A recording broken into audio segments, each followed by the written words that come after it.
watitonda nadi nchitoni kuyoboya waka vilaizgo vyose vya waka waka kusuzgika kwa kura mwe bantu mwe nadi nadi hakainde watondeka nadi watondeka hakainde watondeka nadi watondeka hakainde watondeka nadi watondeka hakainde watondeka nadi watondeka hakainde watondeka nadi watondeka hakainde watondeka nadi watondeka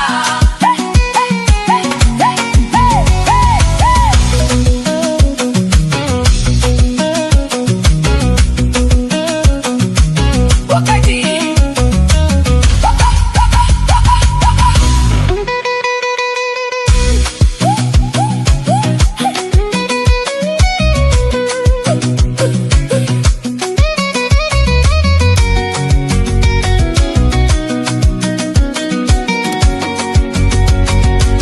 wakati walina mahala kono mahala yalinkulelo tengo wofu wakwera muchanya sono bakavu bakulira chitima bo nadi nadi nadi nadi hakainde watondeka nadi watondeka hakainde watondeka nadi watondeka hakainde watondeka nadi watondeka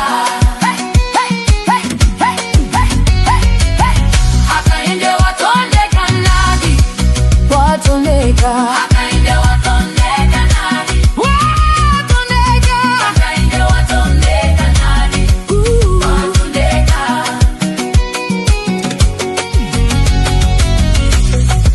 tiletelani nyali kuno kukaya alundazi box one kanele mundubile na munyake make bibiza na mama abrenda nyirenda simbiza jelemani hakainde luta luta watondeka hakainde luta. That there is former Vice Republican President Dr. Guy Scott speaking in London at a conference. May his soul rest in peace. And just to reflect on his life, we have renowned historian Dr. Sishiwa Sishiwa joining us from his base in South Africa to share his reflections on the death of Dr. Scott. Doc, good morning and welcome to the Red Hot Breakfast. Good morning, Peter, and good morning, listeners. Well, Doc, Zambia is mourning following the death of Dr. Guy Scott. You got to know the man very well. How would you summarize his life? Yes, it's correct. I knew Dr. Scott well. I knew him and the wife, Charlotte.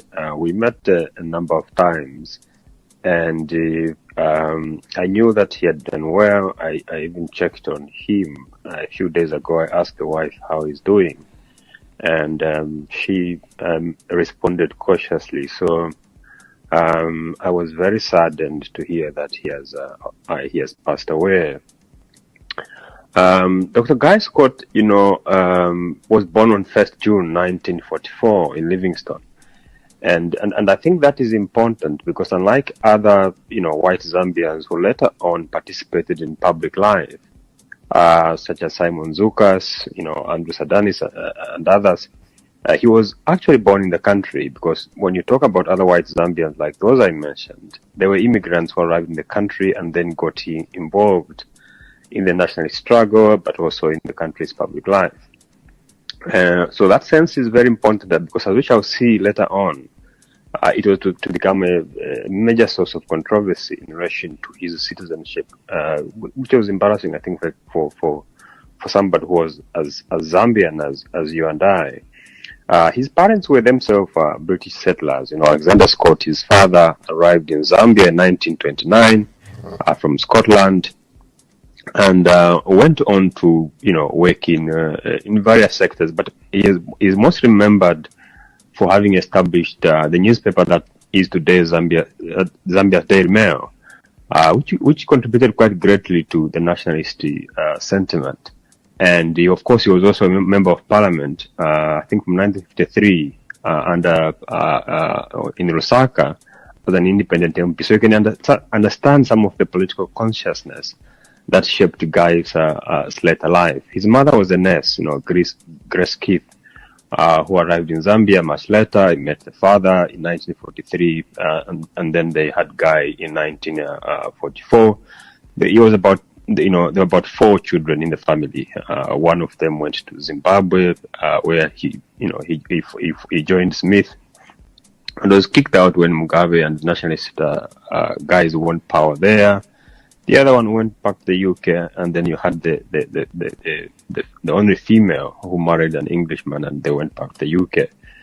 And the parents, the father died in 1960. The mother, I think, died in 2003. In fact, I remember that when you met Guy, one of his, sense of humor found expression in the kind of jokes he told. He would say, I have 2 ambitions. One is to live up to 89 years old, which was the age at which his mother died. So in that sense, I think he has fallen just short because he died at 82. The other ambition was to become a Tonga in the next life. And I think that he's on course to achieving that, because he often joked that, as a white, you couldn't have 2 wives at the same time. You had to have a wife and potentially a mistress, but you couldn't have two wives with equal status. But as a Tonga, you could have as many wives as possible, and they thought that was something to aspire to. So he went to school in Zimbabwe at a school called Peterhouse. At the time, in Zimbabwe, which was southern Rhodesia, had the best of schools. So his parents sent him there at Peterhouse, and then he subsequently went to University of Cambridge, where he graduated in 1965 after studying economics and mathematics.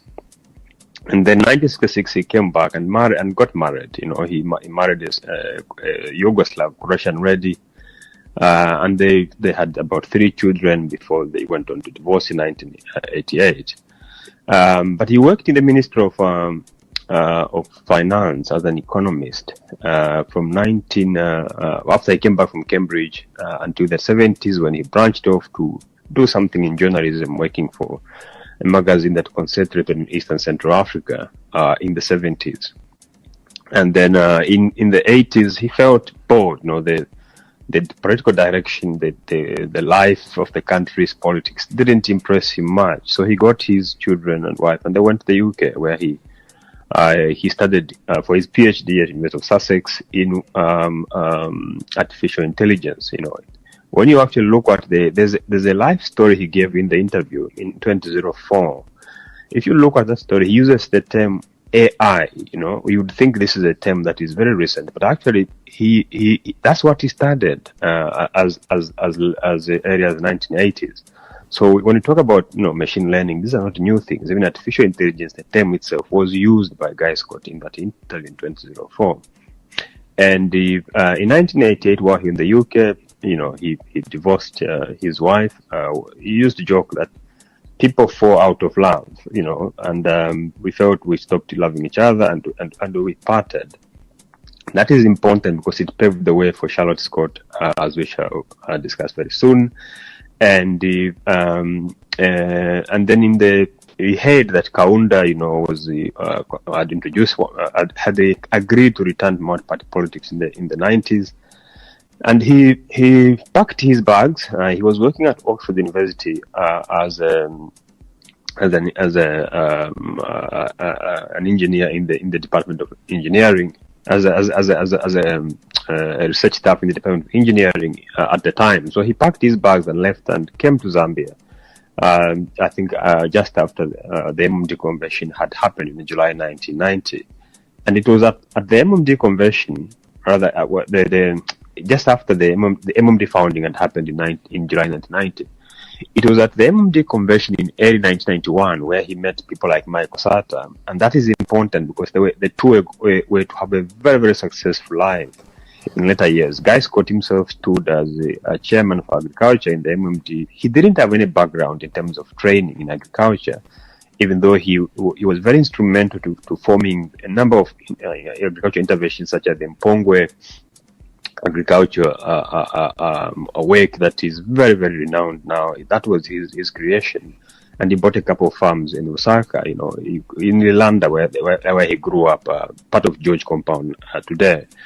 And after 1990, when they were in the MMD, he felt that because he was chairman for agriculture, he needed a constituency which was rural, because you couldn't have an urban constituency if you're in charge of agriculture. So he reached Michael Sata and said, listen, I want a constituency where I can stand as member of parliament.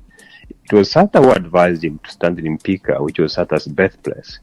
And Sata himself said, I'm going to continue to stand in Kabwata, but I'll help you campaign, because I come from there.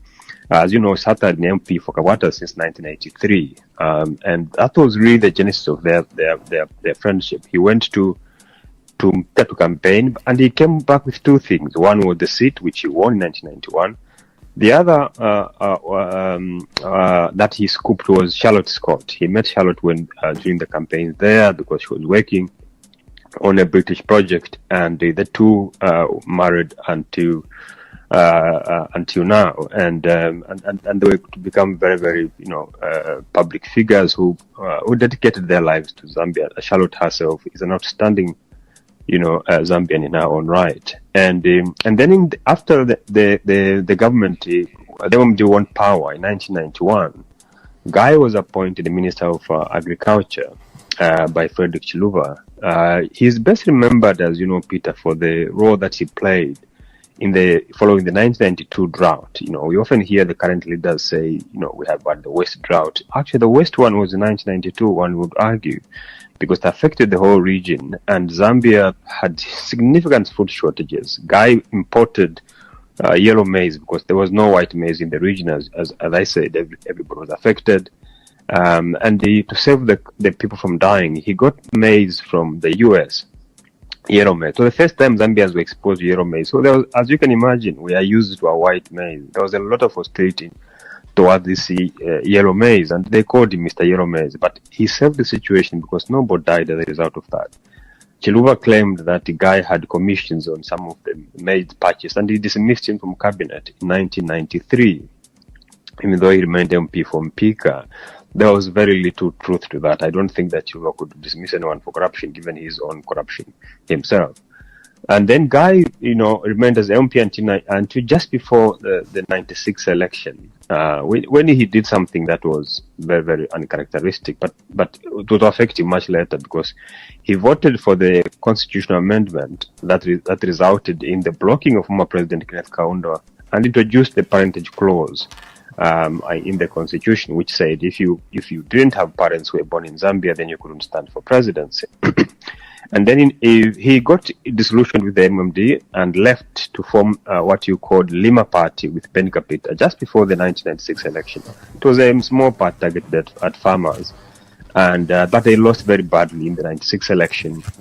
And I think after that he withdrew quietly, formed a couple of alliances with the Dini Mungomba initially of the Zambia Democratic Congress, ADECO, to form ZAP, Zambia Alliance for Progress, and then that didn't go further well. They joined hands with Ben Mwila just before the 2001 elections alongside Suvia Masegwa. Again, that didn't go down well. And then when Michael Sata was disillusioned by President Chiluba's failure to anoint him as his successor and branched away from the PF, Guy Scott joined Sata, again, a testament of their friendship. They started the PF together. Very few people gave him the chance. People looked at Sata as a clown. Guy Scott believed in Sata genuinely, had the sense of loyalty towards him, but he also, I think, enjoyed his native intelligence. The two were to lead the PF into government 10 years later. Guy initially served as Secretary General of the PF and then as Vice President. In 2011, when Sata won power, Guy became the Vice President, and that appointment was not without controversy. This is a Zambian, as I said, who was like any one of us, born in the country and grew up there and worked for it. And but there were people in the PF who looked at Guy as less Zambian on account of his race. They accepted Sata, they accepted Guy in opposition because he helped them win power. And after Sata appointed him vice president, they undermined him in several ways. Guy knew this. Some of these people have died, others are still alive. And when Michael Sata died in 2014, by operation of the constitution, Guy Scott should have been the acting president without any question. But when Sata left for London, where he died, he left Edgar Lungu acting as the Minister of Defense. And the constitution at the time stated that whenever there's a vacancy of president, the vice president shall take over. But Edgar Lungu said, no, I was already in this position. I'm not going to take over. And, Guy was not one to fight for positions. Initially, he wanted to say, look, I don't want to fight with anyone. They can have it. But the Attorney General, Musa Mwenye, at the time, stood up together with the Secretary of Cabinet, Laurent Msiska, said, look, no, it's not about what you want, it's about what the law provides for. The law says you should be the acting president. And there was a huge standoff in cabinet. Those people who had undermined Guy when he was vice president, people like Alexander Chikwanda, in fact, 2/3 of cabinet, were the ones who were supporting Lungu and the lawlessness that they wanted to perpetrate. And if you remember, Michael Sata himself, I think, created that lawlessness because after he appointed him vice president, he never appointed Guy as acting president, which was a breach of the constitution. I spoke to Mumba Malila, who was Attorney General from 2011, I think 2014, when Musa Mwenye came in to say, but why did you allow this lawlessness on the part of Sata to continue? Malila was able to say, look, we advise Sata to say, this is wrong, you should appoint Guy because that's what the constitution provides for. But Sata was quite impervious to advice.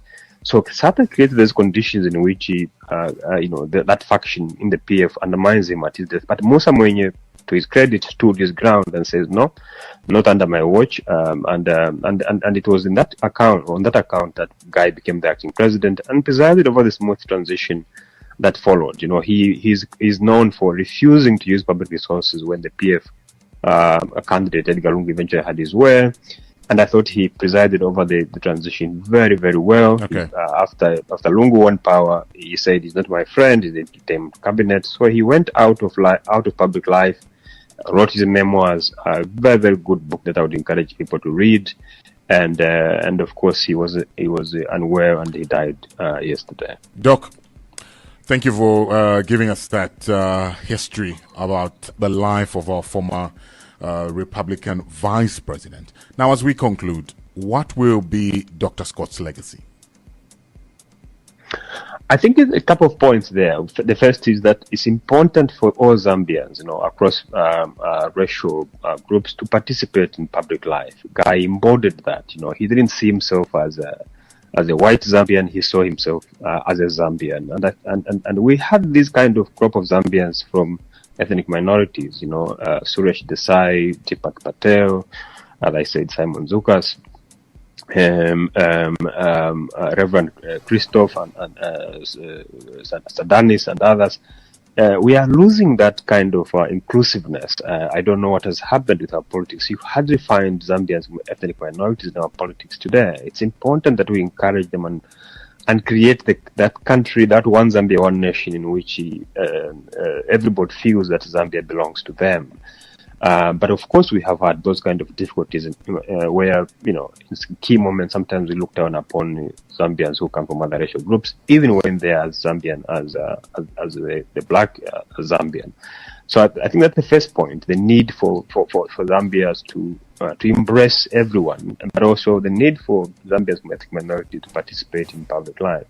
The second one is really the lesson about the kind of laws that we create. If you remember, when Guy Scott was MP, as I said, in 96, he helped pass the amendment that barred Kaunda at the time. He was MMD MP, and he wasn't part of cabinet, so he was not bound by collective responsibility, and yet he voted for that constitutional amendment in the belief that they were punishing Kaunda.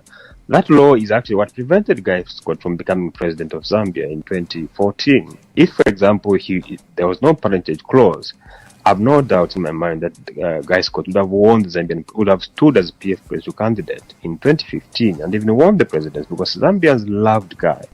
I don't think they would have held their seat, their support from him on account of his race. But it teaches us that it's very important as we create laws never to target individuals, because these things can come back to haunt us.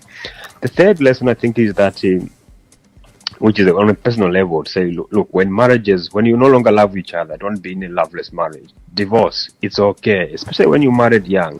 Guy made joke of the idea that I married when I was 22, so he fell out of love. Rather than remaining in a loveless marriage, it's important to free each other, and it's okay to divorce and find love again, because he did that. You don't have. Family, good day, and thank you very much for joining us. Share the broadcast. Let's share the broadcast. Today we have special attention being paid to the late Vice President, who was also acting president for 90 days, Guy Lindsay Scott. So share the broadcast. We begin, then we'll give you an update on what's happening around the country, around the campaigns.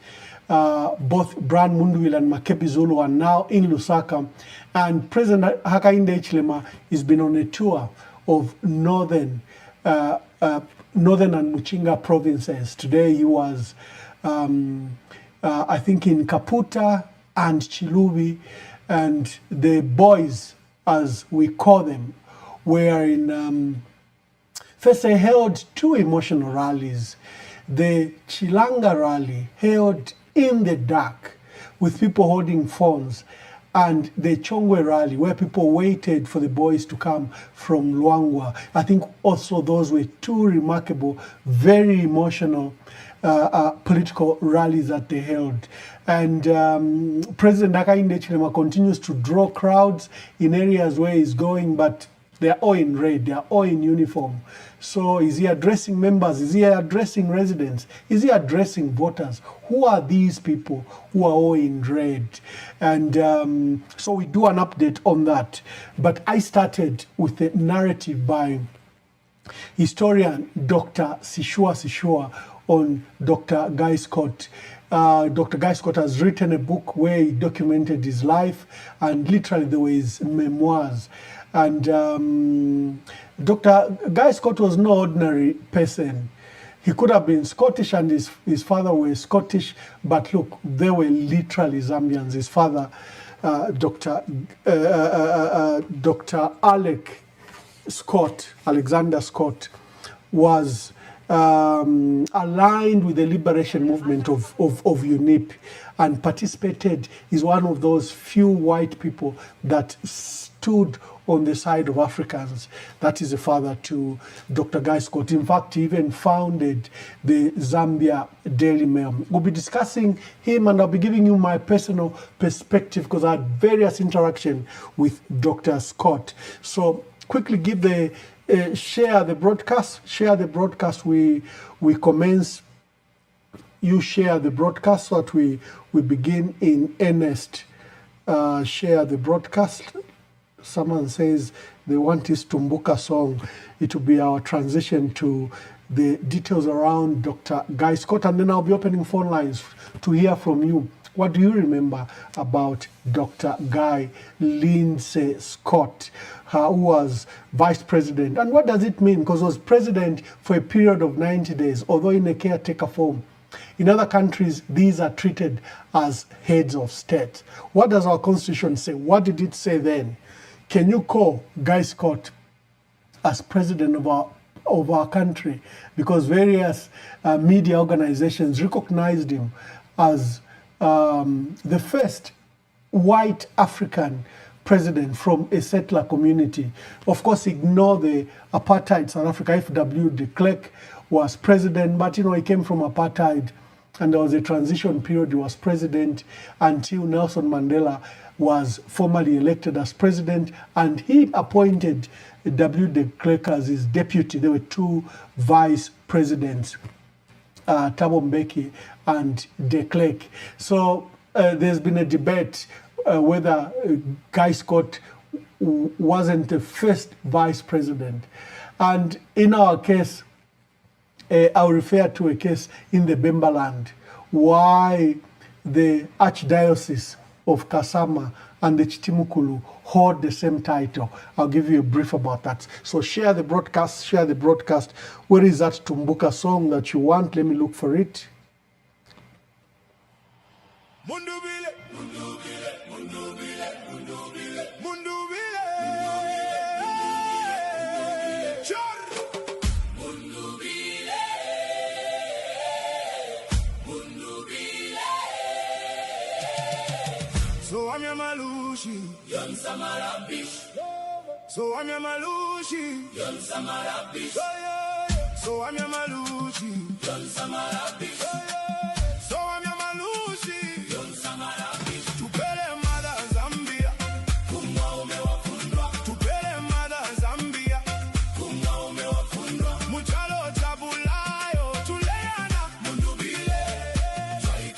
Mkulu alikuwa tambaka ndemi pala Mundubile panoli paka subaka tandemoni ndeti pa 13 August abantu bandi kuno kunsama chieftain bale mipere ukwa tema politics tulelanda abantu ikiri mu mind munyabo ni change pafyo ne bale ikala neke bale mona mu wika shibwamo echo bale fu afiri change yaba Mundubile te ku mitemo ba mitemenwe abantu ikiri pofe yene yali politiwa atuefu afe change so muri change imuna himwele mwana isa muri change bombele ni kwa Kana besa sosa abantu bale bombele ni abantu bale fu afe change bombele ni abantu ba Mundubile kumyeno beba taka kila kamushika senge ni kumyeno mukwa itete tupose bya abantu nshita pya muri sanfwe fifi na muna mwaisa efyo tusaka maneni na amafoni bali tushimya na mayobonse bana lumanga bali tushimya so na tepa neve na setu tuisuire ni kwa mafoni teru pia tulelomba kuli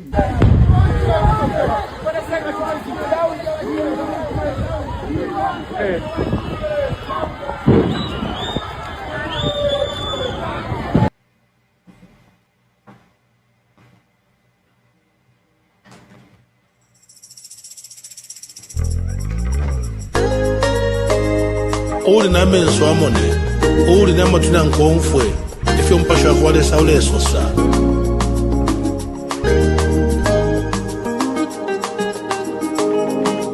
Kalande kudu yo akwashe nyari no kuifisa, banta washe nyari awifisa iyo.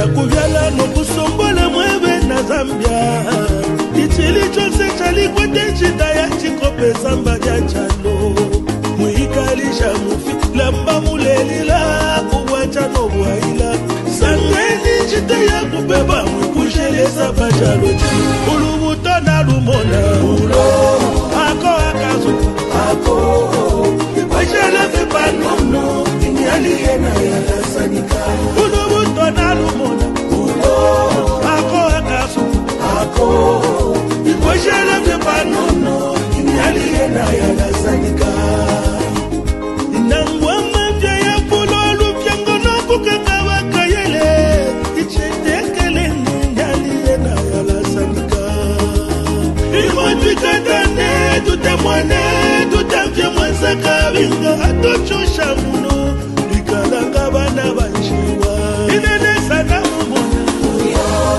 apa bulave ikwashana mipanono inyali yena yalasanika ukubokona kumona apa bulave mbatabuke ikwashana mipanono yo yalasanika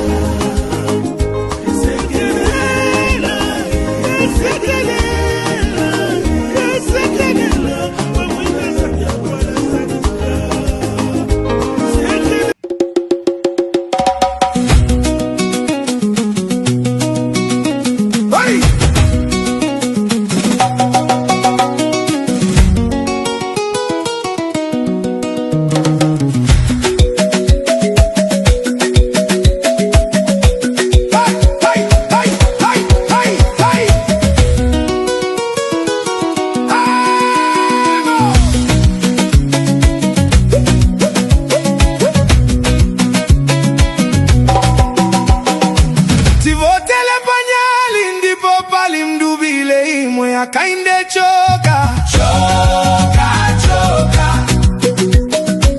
tivotele panyali ndipo pali makevi mwena lumango choka choka choka tivotele panyali ndipo pali viweme imwe visuzyo choka choka choka tivotele panyali ndipo pali inkalo iweme hakainde choka hakainde hambanga iwe choka choka choka choka hakainde fumapo sono tukumba nyari pampando tukumba nyari pampando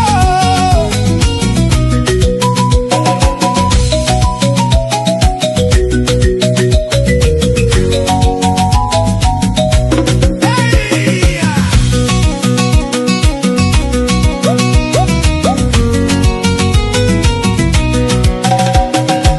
Tivotele panyali ndipo pali mdubile imwe akainde choka choka choka tivotele panyali ndipo pali makevi imwe na luma. Thank you very much. Thank you for joining us. Please share the broadcast. The demise of the late Vice President Guy Lindsay Scott. I posed the question on my Facebook: should we mourn him and remember him as president or vice president? I like the piece that has been written by Dr. Katele Kalumba, under his name of Kaka Msimanga. I think that's how he calls himself, but it's Dr. Katele Kalumba, former finance minister. He says, yes, Guy Scott was never sworn in as president.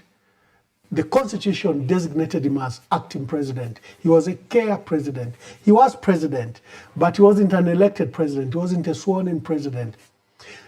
Was he vice president? Of course, he was vice president for the duration of 2011 to 2015, when President Edgar Lungu, won elections and appointed Mama Inonge Winner, who became Zambia's first female vice president. So how do we mourn him? So I liken the case of Kgalema Motlanthe. If you follow South African politics, Thabo Mbeki, the way South Africa is, and the ANC, they decided that they will have their elective Congress 2 years before an election, especially when the president has served 2 terms. This is to allow the new president that is elected to familiarize himself, take hold of the party, and familiarize himself with government. And remember, the vice president under the ANC regulations becomes president. And in the event that the vice president is elected president, he still has to wait 2 years. So that's what happened in South Africa in 1997. Zuma, who was vice president, there was a huge tussle. Thabo Mbeki tried to reduce the influence of Jacob Zuma. But look, Jacob Zuma was a veteran. He was head of the intelligence while they were in exile. And while Thabo Mbeki was, they called him a philosopher king, because he was philosophizing everything, like he does, the videos that we share.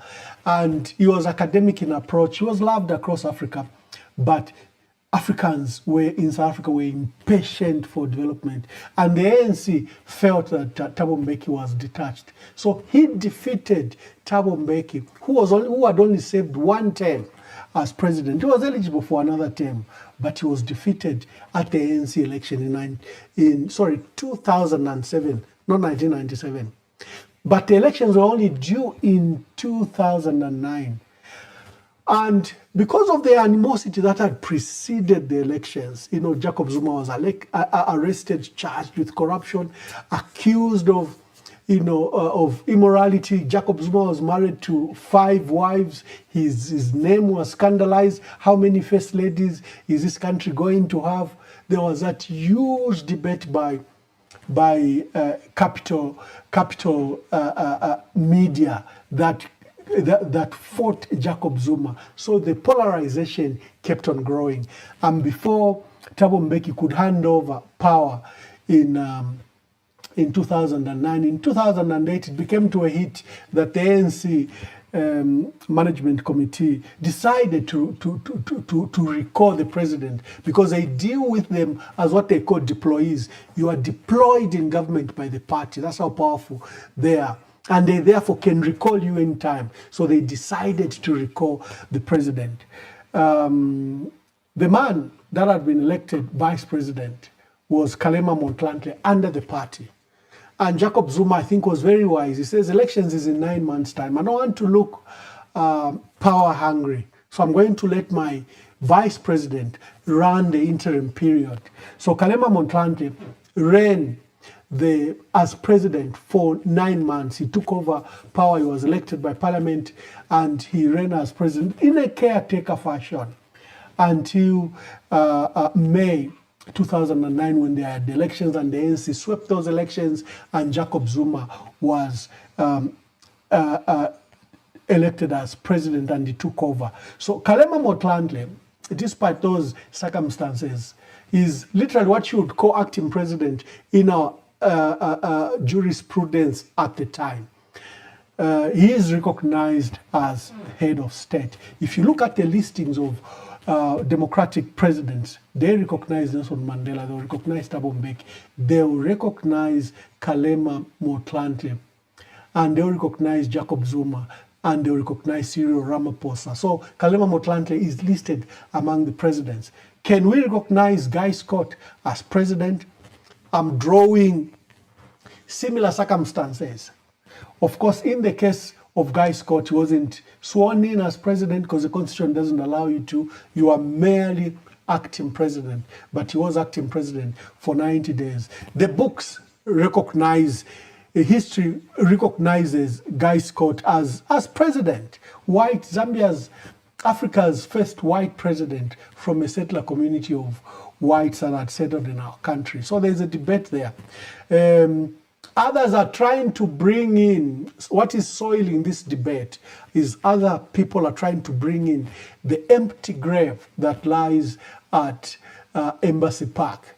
And people remember there's been an issue when the vice president was in a plane crash last week. And some people, spiritual people from both sides said that that empty grave is calling. You have to bury it.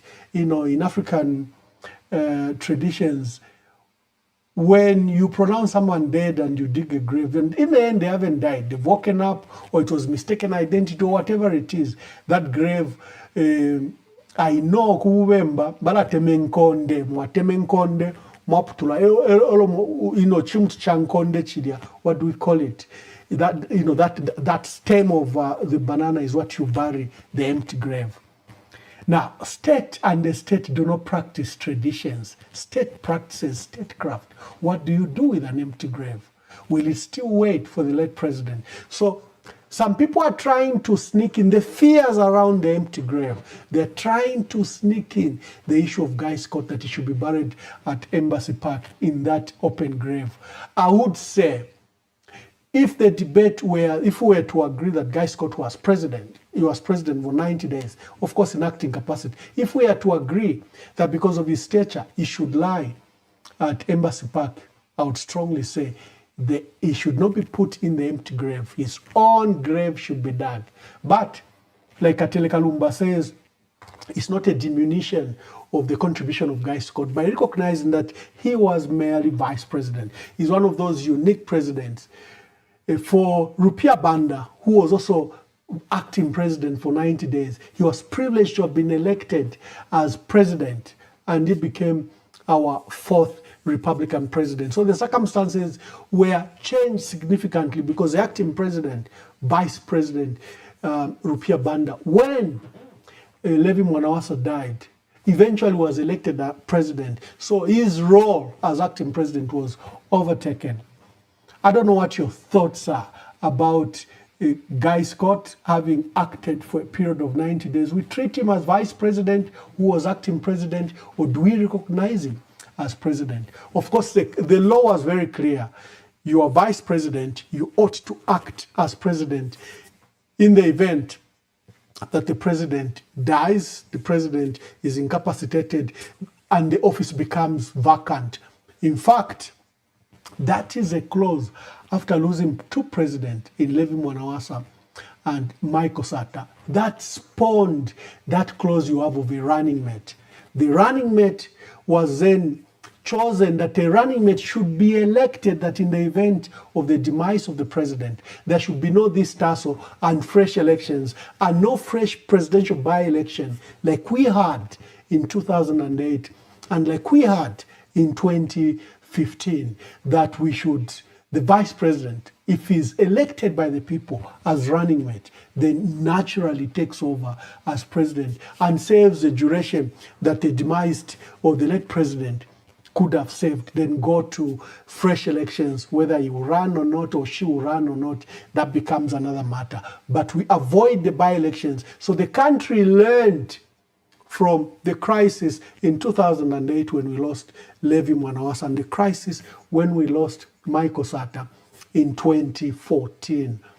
And in both cases, you are the vice president, take over for a period of 90 days until you go to elections. In the case of Guy Scott, there was a law as Shua stated, that was spawned in 1996 that said you couldn't be president unless you are born in Zambia and both your parents are born in Zambia. This debate emerged when our dear brother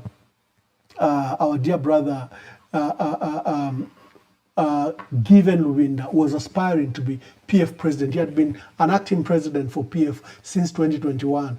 And when he aspired for the office, you remember that Davis Mwila and others brought up this issue that, by the way, Given Lubinda was not qualified to stand as Republican president because of his foreign heritage, because his parents were not born, one of his parents were not born in Zambia. I was the first one to quickly debunk that, and I wrote a piece. I said, that's a trouble with Zambians. They don't even know, even as recent history as the one that took place in 2016, where we amended that clause that was spawned that prevented Guy Scott to participate in the election as president. That clause that barred Dr. Kaunda in 1996 was repealed in 2016. And senior people didn't seem to be aware. I heard very senior people parrot the allegation that Given Lubinda was not qualified to run as president because one of his parents was not Zambian. That clause was removed. Now all you need to be is a Zambian, born in Zambia. If you can prove that, you can stand as president. The issue of parentage clause was removed and was actually removed formally earlier in the petition by Akashamba Twambikusta, who had petitioned Frederick Chiluba, because Akashambatwa's petition in 1996 was based on the very clause that said President Kaunda was not qualified because he was, his parents were both of Malawian heritage, and he himself, although born in Zambia, in Chinsali, was not eligible because his parents were of foreign heritage. So Aka became mischievous. A debate ensued. There was a man called Kafupi, and he was paraded in newspapers. He had the stature of the late President Frederick Chiluba, the facial features of President Frederick Chiluba. And he had this wild story. He was Congolese, and he was a Congolese trader. And he said, in my wanderings, I used to come to Mwense, Kawambwa area, and I ended up having a relationship with this woman, Vadayana, and Chiluba is my son. So it became a huge debate. That became the foundation of Aka's petition to the Supreme Court. Other than the electoral malpractice that he cited, he said Dr. Chiluba was not eligible to be president or as a candidate like Dr. Kaunda, because he said his father, a man who had emerged from nowhere called Kafupi, said he was his father, and he was a Congolese trader. Many people of you will remember that Kafupi story. But of course, Dr. Chiluba said he didn't know the man. A child can't speak for whose father he is, but the elders of the family clearly brought to the father was to Dr. Chiluba, and it wasn't that Kafupi. But it was a ruling in the Supreme Court that was very significant. That ruling, if you examine it, it says there were no Zambians before 1964 because there was no country called Zambia before 1964. So that provision in the Constitution was in itself folly. It meant that everyone born before 1964 were not eligible to stand as president. But again, it brought out this issue that, first of all, the law itself was legally flawed because there was no Zambia before 1964. So you can't say both parents born in Zambia. It meant that only a future generation could then stand as presidents in Zambia, because before 1964, you should study the constitutional court ruling, Supreme Court ruling of 1998, Akashambatwa versus Frederick Chiluba, but it was dismissed. And so the issues of parentage, in fact, the Supreme Court stated that if Dr. Kaunda had gone to file, he was eligible to stand because of that very issue. There was no Zambia before 1964. It didn't exist. Or I know there are succession issues when a country changes its name or its legal infrastructure. Were Northern Rhodesia, and before 1890 were undefined. So you should look at that. On Guy Scott, if we Kubabemba, many people will tell you about Motomoto. I was privileged to witness two significant events in our country. I was permanent secretary in Northern Province, and President Michael Sata just called me. He said, go to Mbala, twala later, Chitumbi Chabasokulu, you know, those are the words he used. And I said, Wakateka, who should I go to Mbala? Yo Bashitimukulu from UTH. And I remember that, just a minute. This is an important call. Let me just tell them I'm online.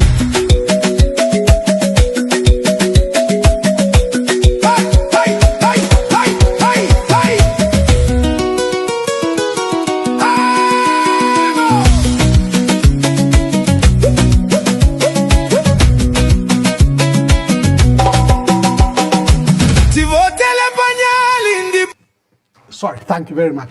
So, it was in April 2012. I was permanent secretary in Northern Province, and Wasata just came online and told me, Mwamba kabiye kumbala, Ichitumbi Chabasokulu, we are routing it through Mbala. You know how Mr. Sata spoke?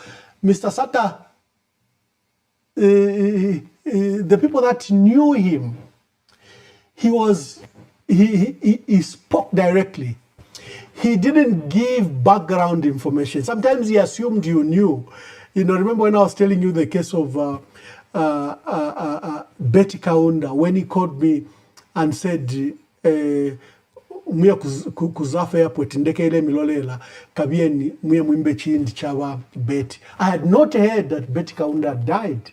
And you know how Mr. Sata would speak? He would speak, what would I say? He spoke the end, the final message. He didn't bother to give you the background. So like here in April 2012, he just told me, Muye Kumbala, Mrikwi. So I think I was in Kasama and I just knocked off. He says, Muye Kumbala, Basokuruna Bafas. Oh, okay.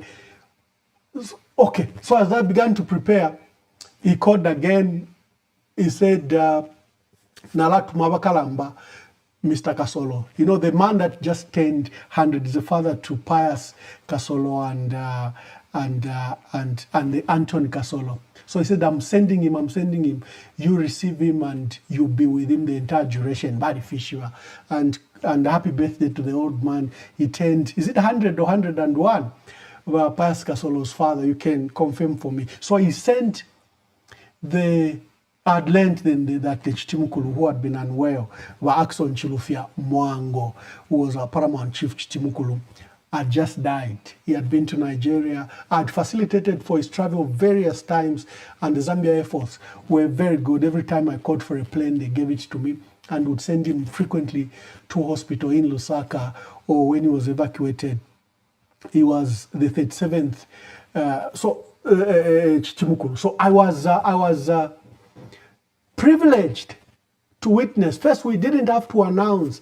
Remember, in the past, when the king died, especially when a royal king like Chitimukulu dies, you are only supposed to announce on the period when you are about to bury, which is 1 year later. But of course, the circumstances have changed. And before I even reached Imbala, word had spread that the Chitimukulu had died. I can't remember who was I think the chief's, traditional and chief's affairs minister was Professor Nkandulu, and we liaised, and a formal announcement was done. But I was privileged. I went to to Mbala, received the body, and in the night, with a special convoy, we transported the remains traditionally as is required, and we deposited them in Chitimukulu village. There's a way in which they receive the body. They have to begin the embalming process for a period of 1 year, and then you bury the following year. So I received the remains of the late Chitimukulu Ackson Chilufya Mwango through the Zambia Air Force plane. It was a big plane that landed in Imbala. Then we drove from Imbala and, through Seluka, and we finally came to Chitimukulu, and then we deposited the remains with Chimba. But Chimba is a sub-chief that then acts as Chitimukulu every time there's a vacancy in that office. A year later, of course, he was buried. But I was bothering to go to that history because there is a Muzungu who held the similar situation like Guy Scott. So he's called Motomoto. We even have a museum named after him in Imbala. He was a French Catholic father, Father Joseph Dupont. Father Joseph Dupont came in the Bembaland. There was a very famous Chitimukulu at the time. Chitimukulu Sampa Kapalakasha. Ngeshnari yakwe Kapalakasha. He didn't want the whites that had invaded his area, the slave trade that had been going on. He was a very fierce opponent of the whites, and the whites, the Arabs, were all trying to come through either Mwata Kazembe, the trade routes, through Mporokoso, through Mbala to Tanganyika, through Mpulungu Harbor. So Chitimukulu Sampaka Palakasha was a very fierce warrior and Chitimukulu, and he didn't tolerate nonsense. But Father Joseph Dupont, he was trying to set up, the Catholic mission. This is around 1880 something to 1890. He wormed his way into the Chitimukulu. He was a physician, he was a doctor, and he had skill for local language. Before long, he was at the heart of, Chitimukulu Sampaka Palakasha. If you've been to Chilubula Mission, is the one that set up Chilubula Mission. So he became very close to Chitimukulu Sampaka Palakasha, and also to Senior Chief Mwamba, whose area, the mission, Chilubula Mission, is in. And then something happened. Chitimukulu died in 1896. In the same year, Senior Chief Mwamba died, and there was a vacancy. And, Ilamfia, the Bemba Royal Establishment, the Bemba Council, sat, and there was no dominating figure other than Father Dupont, Motomoto as he was called. And he was made both Senior Chief Mwamba and Chitimukulu. So he acted for, I have to remember the period he acted, but I think for 3 to 4 years. We had to do the succession for Senior Chief Mwamba, then for Chitimukulu, fill those vacancies, then hand over. So I told you that there are 2 scenarios that I witnessed. One, receiving the remains of the late Chitimukulu Axon Chilufya Mwango in Imbala, and handing the remains to to the people Babenye who deal with those issues, who hold the body and who have to ensure that they put the body to rest for a period of 1 year. They will embalm it, they'll keep it. We have to look for a special beans. I want to ukulima iria beans for embalming. There's a special nice sugary beans. What do we call it? You can comment in the what we call that special beans that we use for embalming. It's a very nice beans to eat, but the soup is very thick and nice. So from the Egyptians to mummify, they use that special beans. We have it, and it's a very nice beans, very small beans. You have to look for it, and sometimes it's grown just for that purpose. And I told you the second succession I witnessed was when we had to install the Archdiocese of Kasama, who is, by Ignatius Chama. So at that installation, so I witnessed the installation of Chitimukulu. He has to be installed as Archbishop of Kasama. And the Archbishop of Kasama, when he's being installed, is also like installed. He goes through a ceremony as if he's being installed as Chitimukulu. So the two have symbiotic relationship, traditional relationship that stretches to over 140 years. To Father Dupont, who held both positions, literally as Bishop of Kasama, Archdiocese of Kasama, that stretched to, I think it was going up to Nyasaland. And he was also Chitimukulu. So witnessing that ceremony of how you install Ignatius Chama, how you install the Archbishop of Kasama was very special to me, because I learned history. There is no Archbishop in the Catholic Church that enjoys that special installation where they are installed both as Chitimukulu and they are installed as Archbishop of the Archdiocese of Kasama, and vice versa, where the Chitimukulu is installed as Chitimukulu and also goes through the ceremony like he's being installed as Archbishop of Kasama.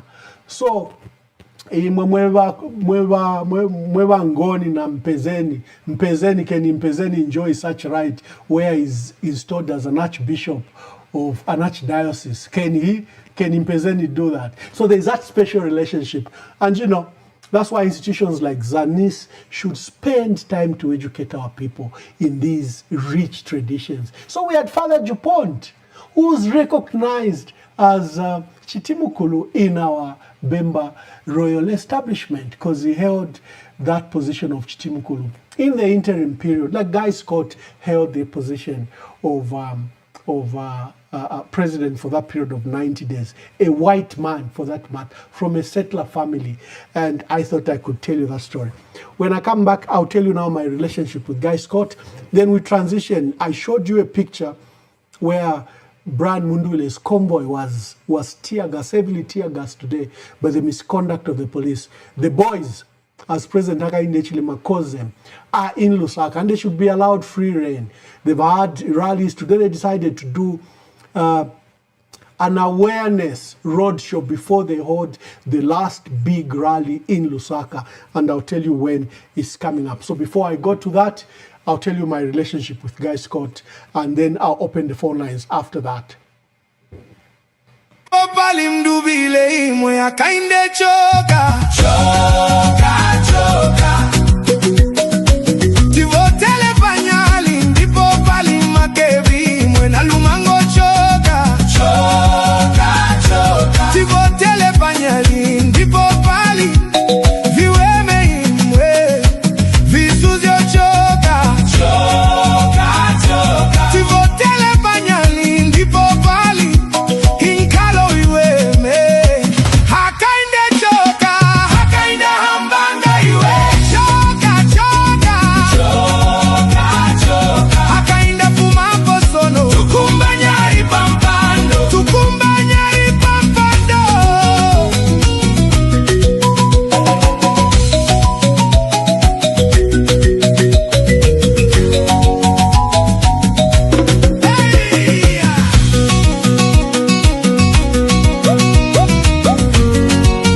Visuzia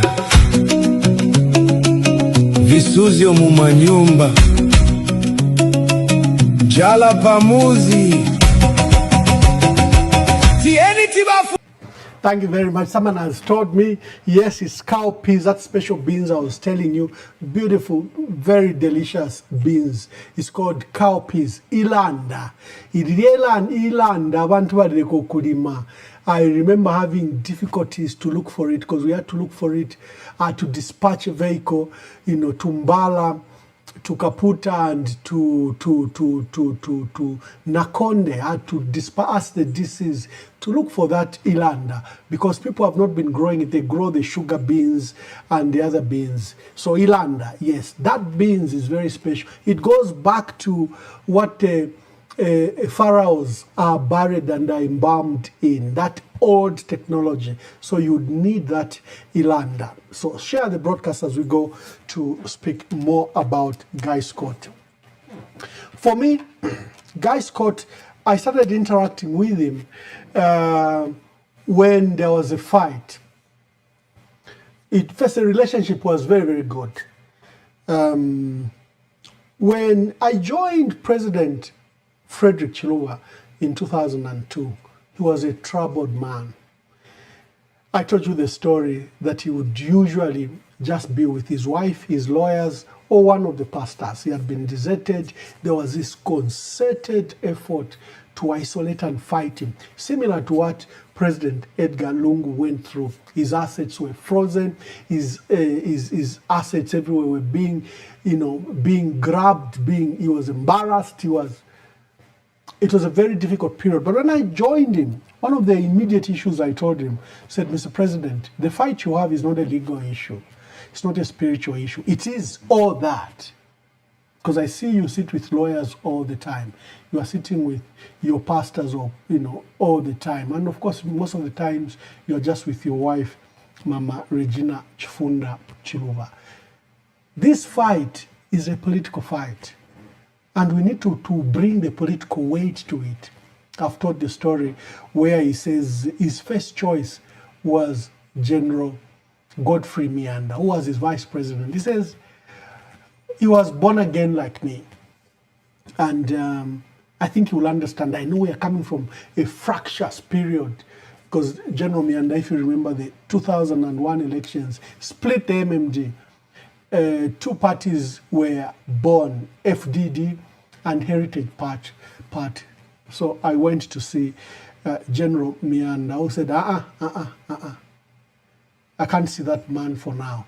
If you Zamtrop and all other things, I'm learning them now. Yes, I was his vice president between 1994 to 1997, I think, yeah, until after the coup. Then General Tembo came in. So he says, no, I can't see the man. So I went back to Dr. Chiluba. Sir, the political force that you think should come to help you, I went to see General Mianda. He says he's too busy with first a presidential petition against Levi Mwanawasa, and I think he still has challenges of how the two of you parted, So he says, I think, okay, then go to General Tembo. He was also my past vice president. Yeah, he's FDD leader. Go and see him. So I began to look for General Tembo, who was FDD president, because we needed to enjoin Dr. Chiluba. It was a political fight. What he was going through, corruption allegations, being scandalized, being arrested, being isolated, all the people around him being removed, was a political fight. So I'd advised that he needed a political force. So before we could go to look for General Christian Tembo, there was a beaming headline in all newspapers the following day, because on the tarmac of the airport, President Levi Mwanawasa was going to Ndola, and he disclosed, I think a day before, General Tembo had issued a scathing statement against Levi Mwanawasa. So Levi Mwanawasa, you know how he was. He says, this man, he is attacking me, but he came to see me, has been coming to see me, and he wants me to pay the bills of FDD, then he will come over to us and he will forward the FDD. So I said, sir, that's such a man would be a liability to bring to the politics. Because look, the overtures that he's been making to the president, I think are not good. Then I said, Mr. President, why don't you see Mr. Michael Sata? So Dr. Chiluba laughed. He says, but is it taken seriously? You know, he used the words with all the buffoonery. I said, Mr. President, me, I think that is your man. He says, okay, come on in. I went to see President Michael Sata. This is 2002. And I was at his office at Farmer's House at 10:30, 11 hours. I saw him. Before I could even explain, you know how Sata was. Karishanka Sokuru. Yes, because Mwanawasa has raised a fight against Bembas. We've heard that he says Bembas should not rule in the next 30 years. This man is very tribal. He was given an opportunity because he came from another tribe other than Chiluba fractured his relationship with people that should have been in the succession line. This man was not even in the succession line. And, he's already waging. He's very immoral. He already had an answer. And by 14 hours, Guy Scott and Michael Sata came to see President Frederick Chiluba. And President Michael Sata had one MP from Lupososh, Emmanuel Mpankata Musona. One MP. From that day when they began to work together, I remember the first by-election we participated in was the Kembe by-election. Lakson Mapushi was the Home Affairs Minister, died in a freak accident, some very funny accident. And there was even an embarrassing report that he didn't possess either a driver's license or he didn't possess a government driver's license. It's not enough for you to have a driver's license. You also need a government regulated license. And so the PF participated in that by-election with full force. Dr. Chiluba summoning his old loyalties in party structures, party people, chiefs, resources. Shikapwasha had just defected from, I think, the Heritage Party to join Mwanawasa, Bantu Botatwe politics. And he decided to join Levi Mwanawasa. So when Lakson Mapushi died, they appointed as a presidential candidate, as a candidate, Ronnie Shikapwasha, the former ZAF commander. So that was the first election that I participated in with the PF and with President Chiluba now working with Michael Sata. There was a by-election, I think it's in Mufulira, where we became the first by-election that we beat the MMD. And remember, the dominant parties at the time was UPND, Anderson Mazoka, who was pursuing a matter in court, the presidential petition, and he had 49 MPs. Sata had 1 MP, Heritage Party Bamianda had 4 MPs, FDD had 12 MPs, and MMD was trying to consolidate. Levi Mwanawasa had won with a razor-thin margin, and there was now that huge fight against President Frederick Chiluba, who was president. He was forced out of the position. They installed Levi Mwanawasa as MMD president, displacing the president and also making Regina resign. She was chairperson of Women's Affairs. So the war was on. And Dr. Chiluba spent time meeting Michael Sata and Guy Scott very often. And you all know by 2006, that party became the largest political party, literally the largest opposition political party. Mr. Sata won with 42 seats. He displaced the UPND that had gone into that election as a huge alliance called UDA. They had gone as UPND, UNIP, and FDD. And they came up only with 24 seats. Sata nearly swept that election. We understand he actually won that election, but he had 42 MPs and a commanding presidential vote. And he took over councils in Lusaka and the Copper Belt. So that is a period that I began to interact with Guy Scott. So in 2008, there was that by-election. Levi Mwanawasa died, Rupia Banda took over, and President Frederick Chiluba switched support from the PF, which he had spent building for 8 years.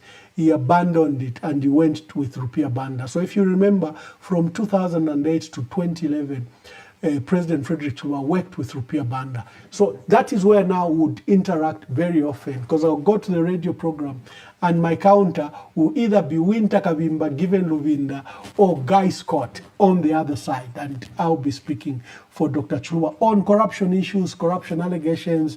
Remember, Dr. Chiluba was acquitted and there was a huge issue. First, the 2007 ruling in the London court against Dr. Chiluba, it spawned a huge local and international debate, and I had to frequently go to TV and radio stations to defend the side of Dr. Chiluba against the London judgment. And to my counter in all those debates would be, any other person other than, there was even one time that I was with the task force chairperson on one, not Mark Chona, but the one who succeeded, Max Nkole. We met on TV and radio station very often. So I would meet with Guy Scott. So that was my relationship then. Then in 2011, as you know, Mr. Sata appointed me as permanent secretary for Northern Province. So we began to interact. But things came to a head. When I was Western Province permanent secretary, I've released some pictures. I was privileged to be with him on the Nalikwanda with the Litunga. Mr. Sata didn't come, he dispatched Guy Scott. So we hosted the vice president. I was with him on the Nalikwanda, when he's doing the Kwomboka ceremony. It's a special opportunity. There are very few people that can say they've been on the Nalikwanda. I was on the Nalikwanda with the vice president. I was also on the, I attended other ceremonies like the Kufuluhela, where the Litunga returns back, and that rare privilege. But we had by-elections in Mlowezi and in Mitete district. Mitete is so rural, it closes for a period of 6 months. People don't go to school, and you would have them sit for the same exams. When they miss school half the year, they can only go to school in a period of 6 months. And Mitete district has special needs. And my partner in there was Bishop Chinyemba. Historically comes from there. So he was very passionate about Mitete districts and its upliftment. So it was, the work had been made very easy to both the Litunga and to Bishop Chinyemba when Mitete was declared as a district and we began to build new infrastructure. And to understand the special, can you imagine schools that close because of the floods in the area? There is a famous, like I said, institutions like Zanis should take time to teach our people this history. Luanginga River is one of the deepest rivers in Africa. It's a major tributary to the Zambezi River. So it rises from Angola, it comes into Western Province through Lukulu and Mitete. So it floods the Mitete districts and Mitete becomes dislocated for a period of almost 6 months. And Luanginga River, if you don't know about it, is one of the deepest rivers in the world. And I think it's the deepest river in Africa. You can go in the comments for me. So it's around, and it's a major tributary because of the volume of water that it brings to the Zambezi in the area. So there are special needs around Lukulu and around Mitete. So there was a by-election in Mitete, and Dr. Guy Scott and myself would go there very frequently. Then in Mlowezi. And then his wife, Charlotte, had special interest with the Lewanika General Hospital, where they had purposed and brought a special eye hospital. In the comments for people that are in Western Province, you can tell me. But when we installed the facilities, and thanks to Mama Charlotte Scott with her partners, that eye hospital became the best in Southern Africa. It was only comparable to the other one that was in Kenya, Nairobi. I don't know if the standards are the same, maybe the dilapidation of equipment. I don't know how that eye hospital that was set up in collaboration with partners, of course government, but I remember Madam Charlotte Scott paid particular attention. Remember, she comes from development institutions, and she had that keen eye. She even came and helped us build a shelter at Lewanika General Hospital. Things came to hit when I was brought in as Permanent Secretary, Ministry of Information. At the time, there was a huge war between Winter Kabimba, who was the Justice Minister, and who was Secretary General of the party. I think they were aware that the late President Michael Sata was not well. Because for me, I didn't understand how people were engaged in succession dispute. When you have a living president, can you imagine you are president, people are fighting for your position? And so there was one on one side, GBM, Geoffrey Walyamwamba, who was defense minister. And on the other side, there was Winter Kabimba. And the two had very strong factions. Edgar Lungu was on the faction of GBM. Winter Kabimba, Emmanuel Chenda, Guy Scott were on this side. And both Fred Membe, both forces were determined to make their candidates president. And I was caught in that crisis. So when I was appointed as PS information, Mr. Sata gave me clear directives. And he gave me a political assignment. He said, Wamwamba, in Nama Powers Yandi, I don't know, I'm being fought. They've polarized my government. Help bridge that gap. I said, akateka mulimu wakola.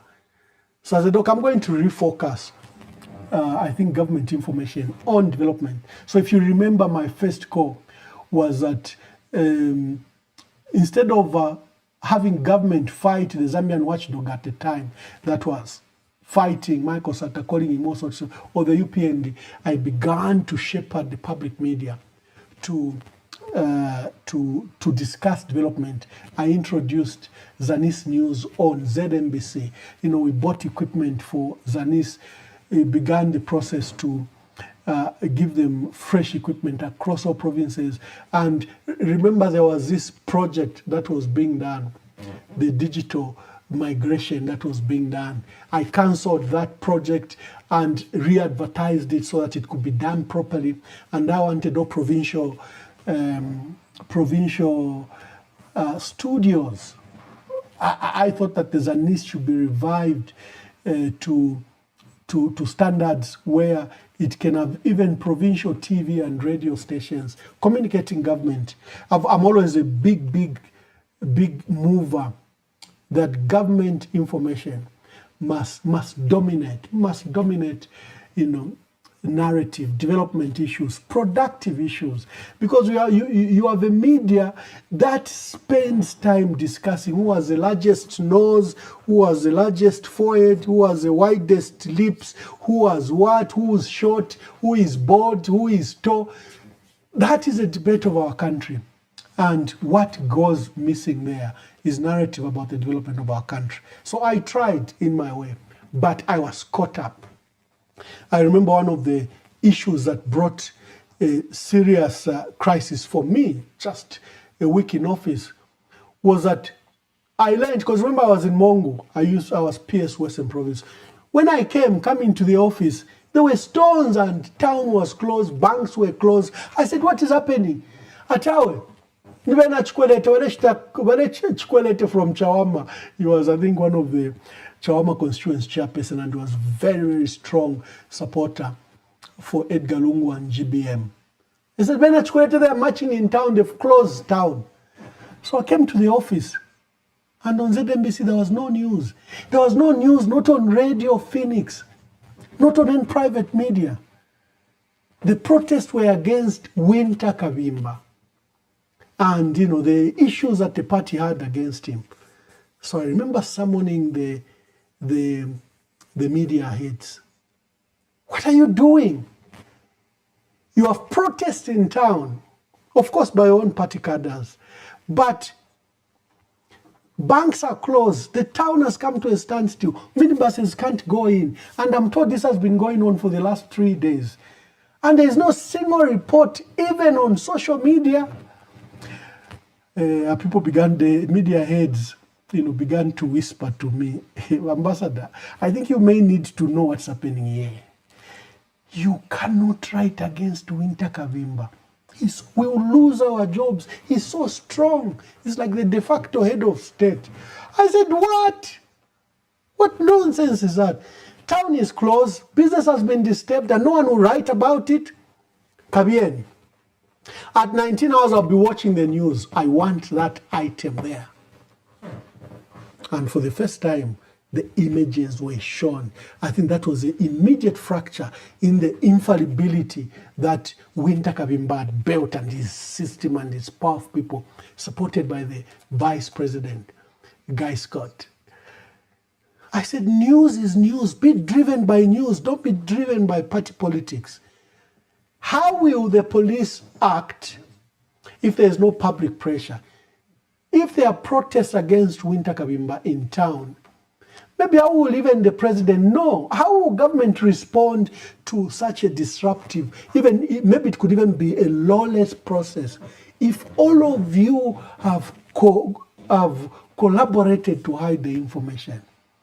You can imagine how powerful Winter was. That protests gone on for many days, shutting down town, Kamwala, and there was no whimper of a simple report in the media. I said, what nonsense is this? I want this in the media. That is the only way government can act. That is the only way the party can be put into light to deal with the issue. And I think that's when you saw, for the first time, those reports in public media, and then they just burst. And then, as we say, the rest is history. I can discuss those matters. I do see that Winter Kavimba does often touch them, but they will require a special broadcast. So it is during that period that the Vice President called me and blasted me that I was embarrassing a minister, Justice Minister, an appointee of the President. I said, first of all, my Vice President, because remember, I knew him, and when he was in opposition, would meet at radio stations. We had a relationship. And before that, when we were building the PF, again, I knew him very well. So there was that rapport I had with him, even if it was a both senior relationship, but I could speak back to him. Said, Wakateka, Vice President, first, London, have a minister, have a minister on top. The minister will speak to me. Two, for me, there are what we call news values, news judgments. What is news? I cannot have the entire town shut down and there are protests against Winter and no one is reporting about it. Town has been disrupted. Minibuses can't go there for 3 hours. Normalcy is only restored sometimes after 4 hours. I says, no. For me, that is news. And you have to allow the media. Of course, the other run-ins with the Vice President. I remember one time, Winter writing a scathing letter against me and pledging that between Winter, Guy Scott, and myself, that Mr. Sata was eventually going to choose it too, and I was going to be fired. And the Vice President called me, Anton Mukwita, in the Daily Mail, had written some very, very strong story against Winter. He had covered nine district commissioners that had, from Western Province, that had a meeting with Winter, and they exposed that meeting. Oh, Winter was very annoyed. He was blazing, threatening to have me dismissed, and Anton Mukwita. So the Vice President called us in his quarters, for leader of government in Parliament. We went to his office, and he showed me the letter written by Winter. And he warned me, Emmanuel, you're going to be fired. Mr. Sata will fire you. He loves you, yes. But between Mr. Sata and myself, he's going to choose me, not you. I'm just doing my job. I want editorial independence for my public media. I do not want this interference where ministers choose, where you, Vice President, you have a special reporter you want to be covered. No, that is an editorial decision. It requires editorial independence. Mr. Vice President, if you are going anywhere, it is not you to appoint a reporter to escort you. The editor at ZNBC will allocate a reporter to you. They know best and they know their best resources. And if you have trouble with that, for me, there's nothing I can do. I just want to professionalize the media. It's been polarized. Each minister has his own reporters. Each minister has his own favorite reporters. And just a week later, at this request, Winter had chosen a number of journalists from Daily Mail, ZNBC. He had some party function that he wanted to deal with in Panama. And so he directed the media heads that he wanted these special reporters that he was working with from ZNBC, Times, Daily Mail, and Zanisa. So when the request came, because in the end, administratively, it has to be done by the PS information. So I looked at the request. I ignored it for 1 week. First, there was no need, there was no money. Number two, it was a party function. It wasn't even a government function.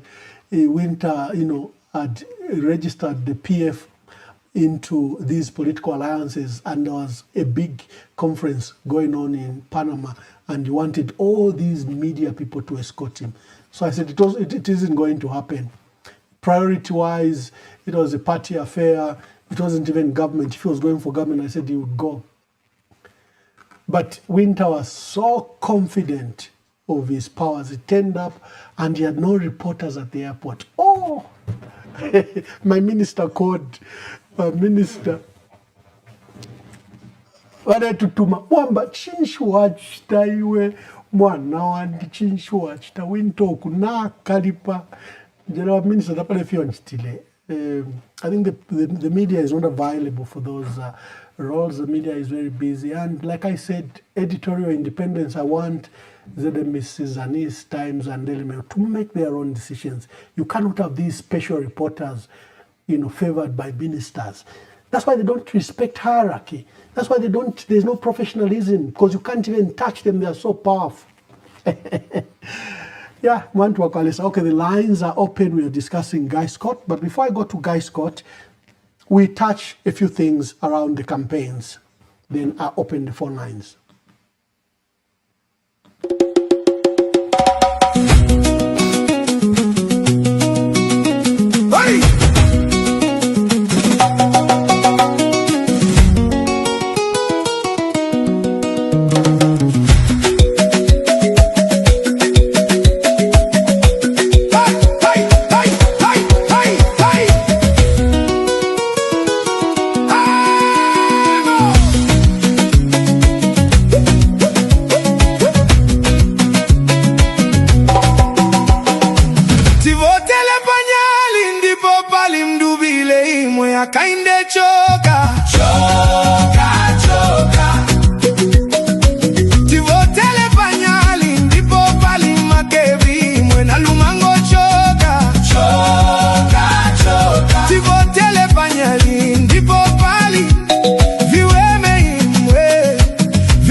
Thank you very much. There is a last part that I just need to speak to before I open the phone lines on Dr. Guy Scott, his historical role as acting president.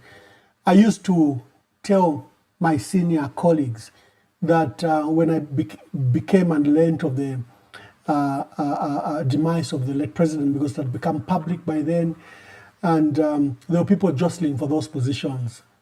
And I used to tell people that the person who will act is Vice President Guy Scott. They said, no, act from 2011, it will be immoral for him. I said, it's not an issue of immorality. It's an issue of legality. Vice President Guy Scott will act as president. Yes, GBM has been acting as acting president. Bachkwanda has been acting as president. And frequently, the person who acted the most was Edgar Lungu. And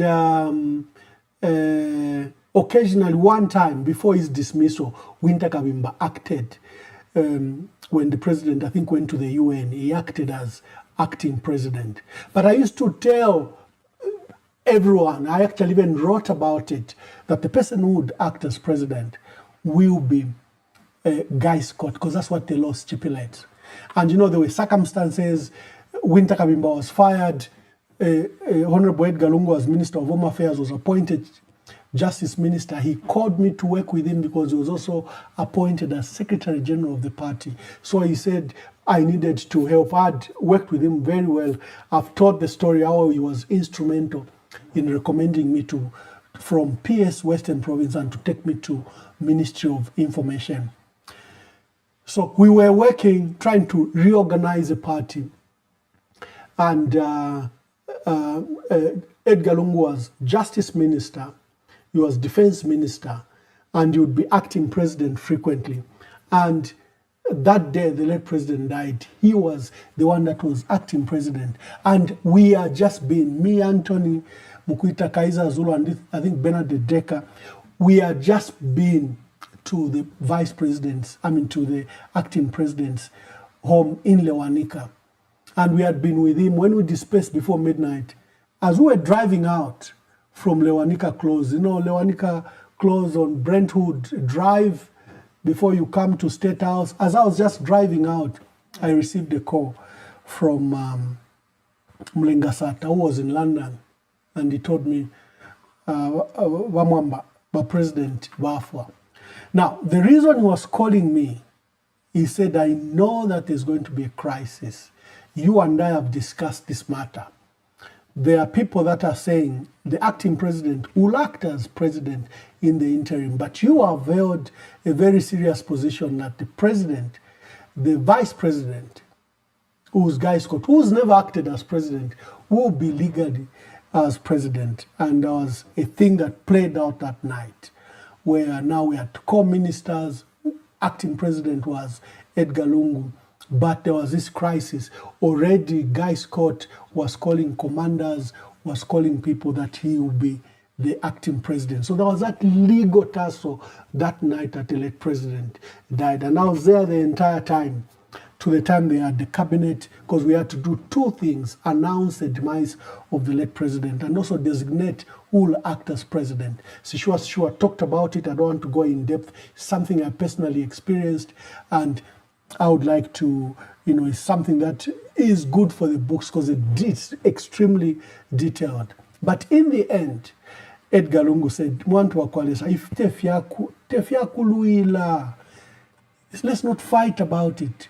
And I'm a lawyer. If the constitution says Guy Scott will act, even if the president never made him acting president in his entire life, I'll let him act as president. Besides, I'm Minister of Defense and Minister of Justice, and I'm also Secretary General of the party. He could be acting president, but politically, and what will happen is nothing you should worry about. And that morning, that's why you saw the acting president didn't announce the demise of the late president. It was Roland Musiska, the Secretary to Cabinet. The statement I had written was now read not by Honorable Edgar Lungu, but it was read by Secretary to Cabinet, because there was that vacuum that had to be filled between the transition between Edgar Lungu and Guy Scott and the two cabinet meetings that were held. Musa Mwenye has talked about it. Sishua Shua has talked about it. I was personally there. Let's go to the boys. They had a rally in Luangwa. They had the rally, very big rally in a small area like Luangwa. They had the big rally, in Chongwe, one that was held in the night. It was such a moving rally. And then you have seen that Kafue and Chilanga held in the night. Today they were doing drive-through. And what we saw was unfortunate, where the police discharged heavy tear gas, canisters on them.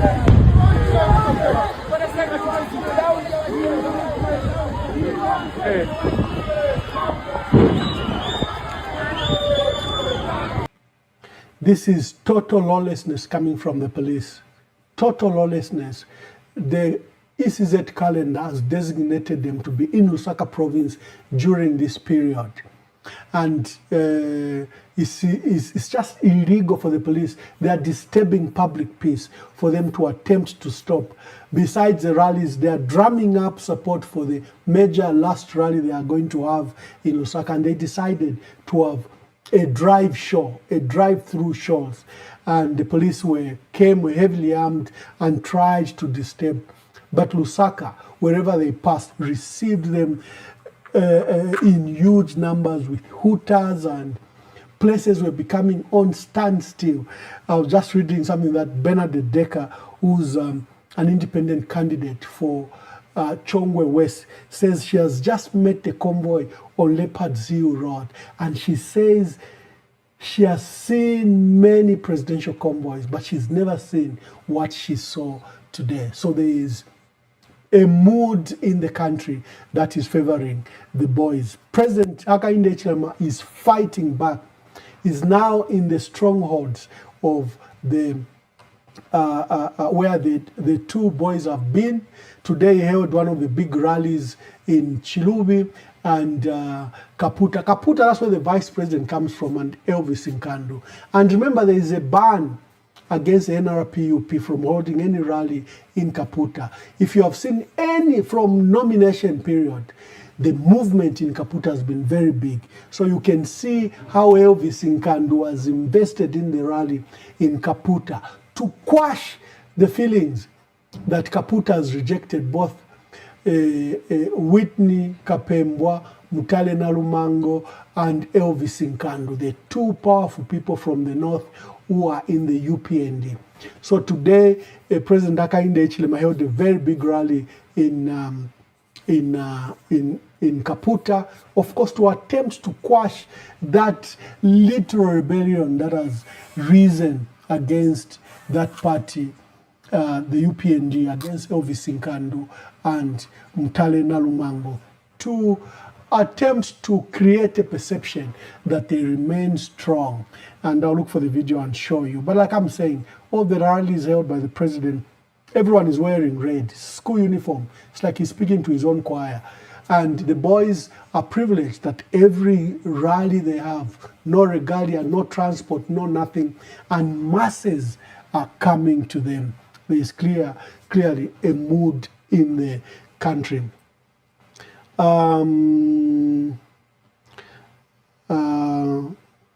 Someone says, I speak about the picture of Guy Scott's father. Who was Guy Scott's father? Yeah, I told you that he was the first, he's among those white settlers that supported Kaunda and Harry Mwangankumbula.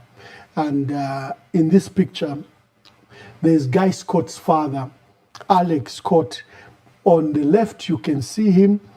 Let me just look at the picture and tell you who's in the picture, just to remind you that Guy Scott has contributed a lot from his father to himself. The contribution to this country is so much. So if you look on the left, is Dr. Alec and Mrs. Scott. The two are Guy Scott's parents. This picture was taken in 1953 with African nationalists So there is then Harry Mwanga Mkumbula, if you can see, is the one standing.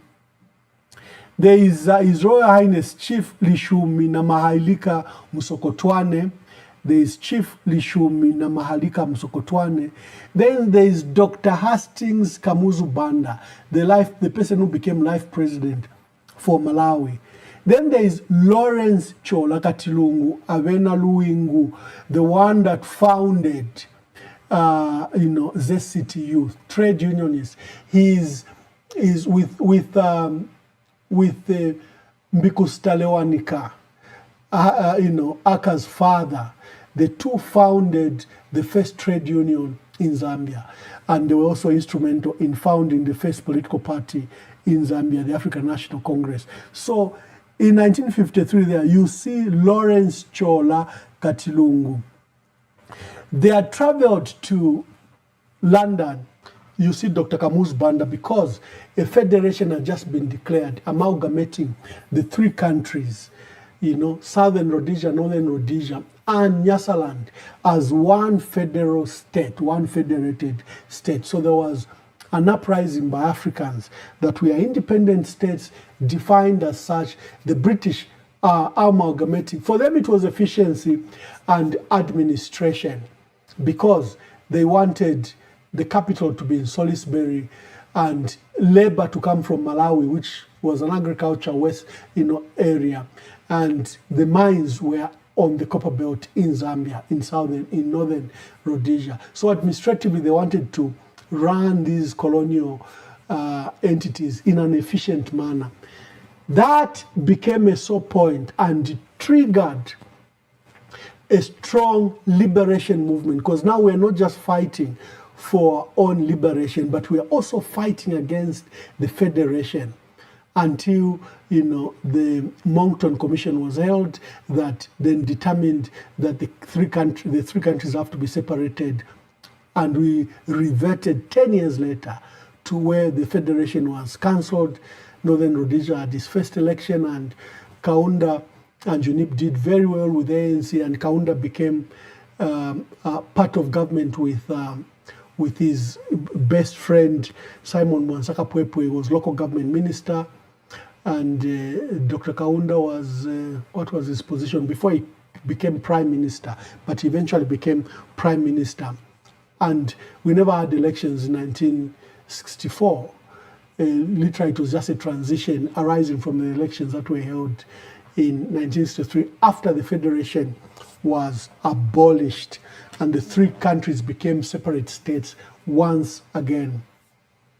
Okay, so the lines are open. So let me hear from you if you have any views about the campaigns, the ongoing campaigns, about Guy Scott. We're remembering Guy Scott today, and I was posing a question: how do we remember him?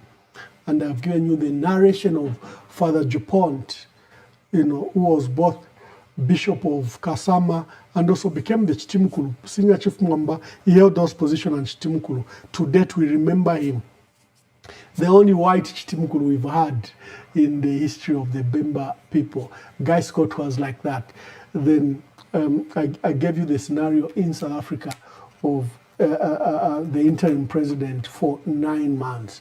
So the lines are open now. You can call. Sorry, I kept on cutting those that were calling. Now you can call. Let's hear from you.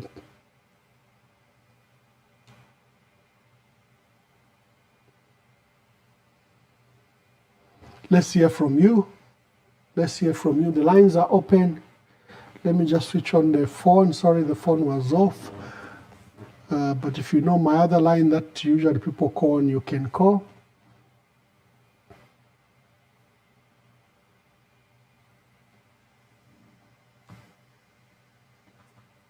I think we have our first caller. What is that phone that's ringing? We have our first caller. Okay.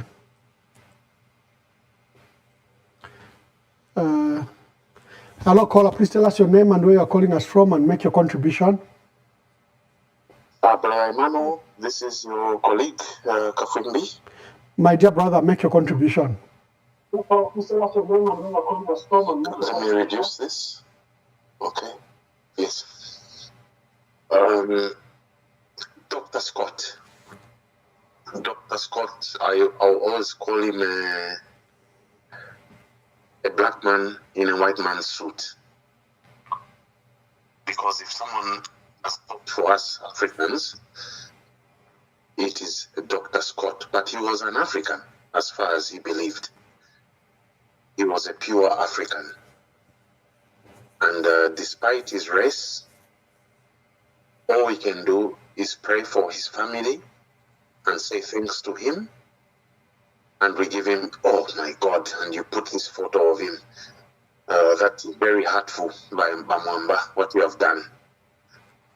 Yes, this man, he's fought for us. You've worked closely with him before. You know his mentality. He's a man that has always stood for us. And I don't think I have much more to say, but all I can say is thank you and go well, Dr. Guy Scott. And then the last thing I want to say is that I'm very grateful to you as well for spotting you with a white beard. I don't know where it has come from, because you always seem black. And from nowhere, you've got a white beard. So thank you, Mwamba. Thank you. God bless you as well. Thank you very much.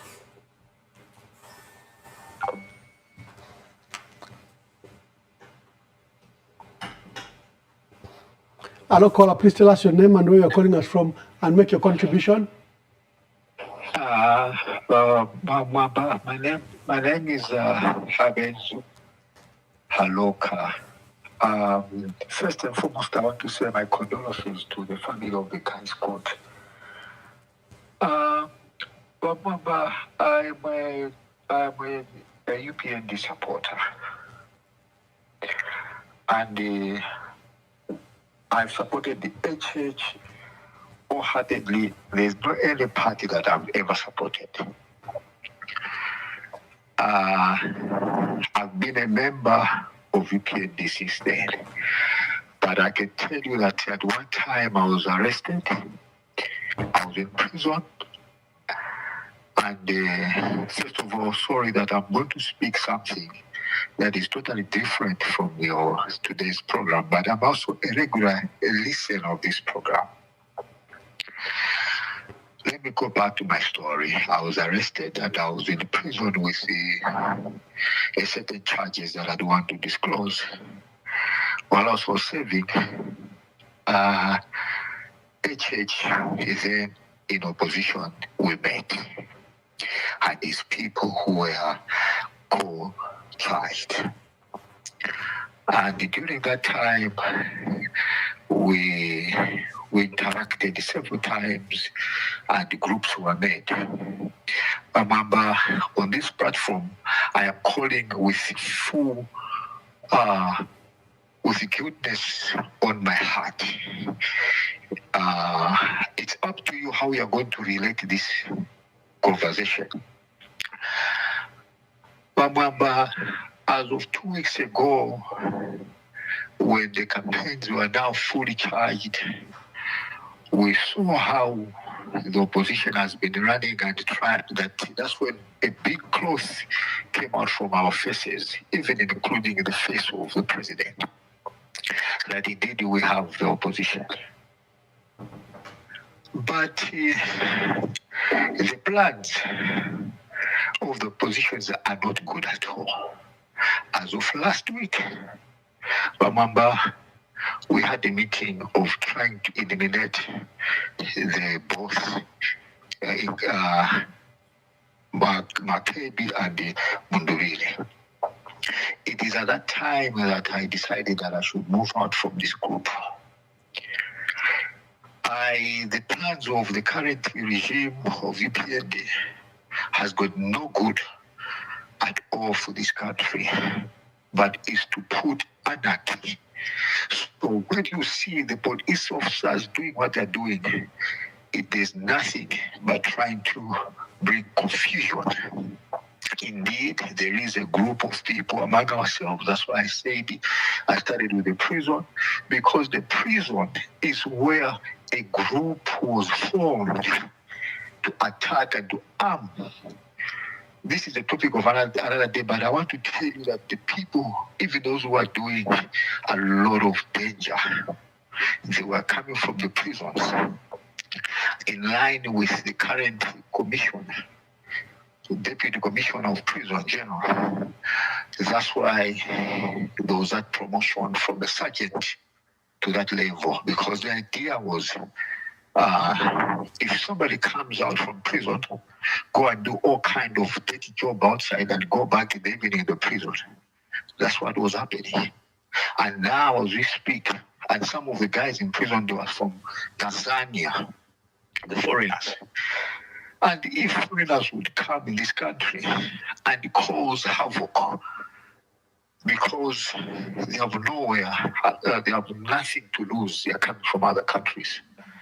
So I want to tell the nation at this hour that when we talk about confusion and violence, my heart bleeds and I regret everything that has happened before and what is about to be happening. I cannot lose my country for the politics. And I've decided to call this program with a heavy heart because our intention in this organization or the party, it is not good at all. Mamba, I say this with a heavy heart, with a lot of regret. Lisoniso means what he means. He is able to kill, he is able to do everything. But I have decided to come out. If today I was to die, this will be the reason I will die for. Because I've come out very strong. I'm condemned. I may not go to the ZSBC. I may not, but I've decided to go on this program. If there's anything you want to ask me, you can, but I'm done. Thank you. Thank you very much. Some revelations there, but I'll discuss them later when people make revelations like that on my program. Hello, caller, please tell us your name. Hello, please, caller, tell us your name. Oh, line is cut. Line is cut. Please call. The lines are now open. The lines are now open. Call. Someone is saying the other line is not going through. Come on, is not? Isn't it? Let's see. Let me try it. That gentleman is making some revelations that sinister plans against Makebi and Munduwile. We pray for their safety. Zambia is a democratic state and we do not have to lose any lives. All we want, the people of Zambia just want change and they should be supported in their decision. They just want to have a free and democratic election. Hello, caller, please tell us your name and where you're calling us from and make your contribution.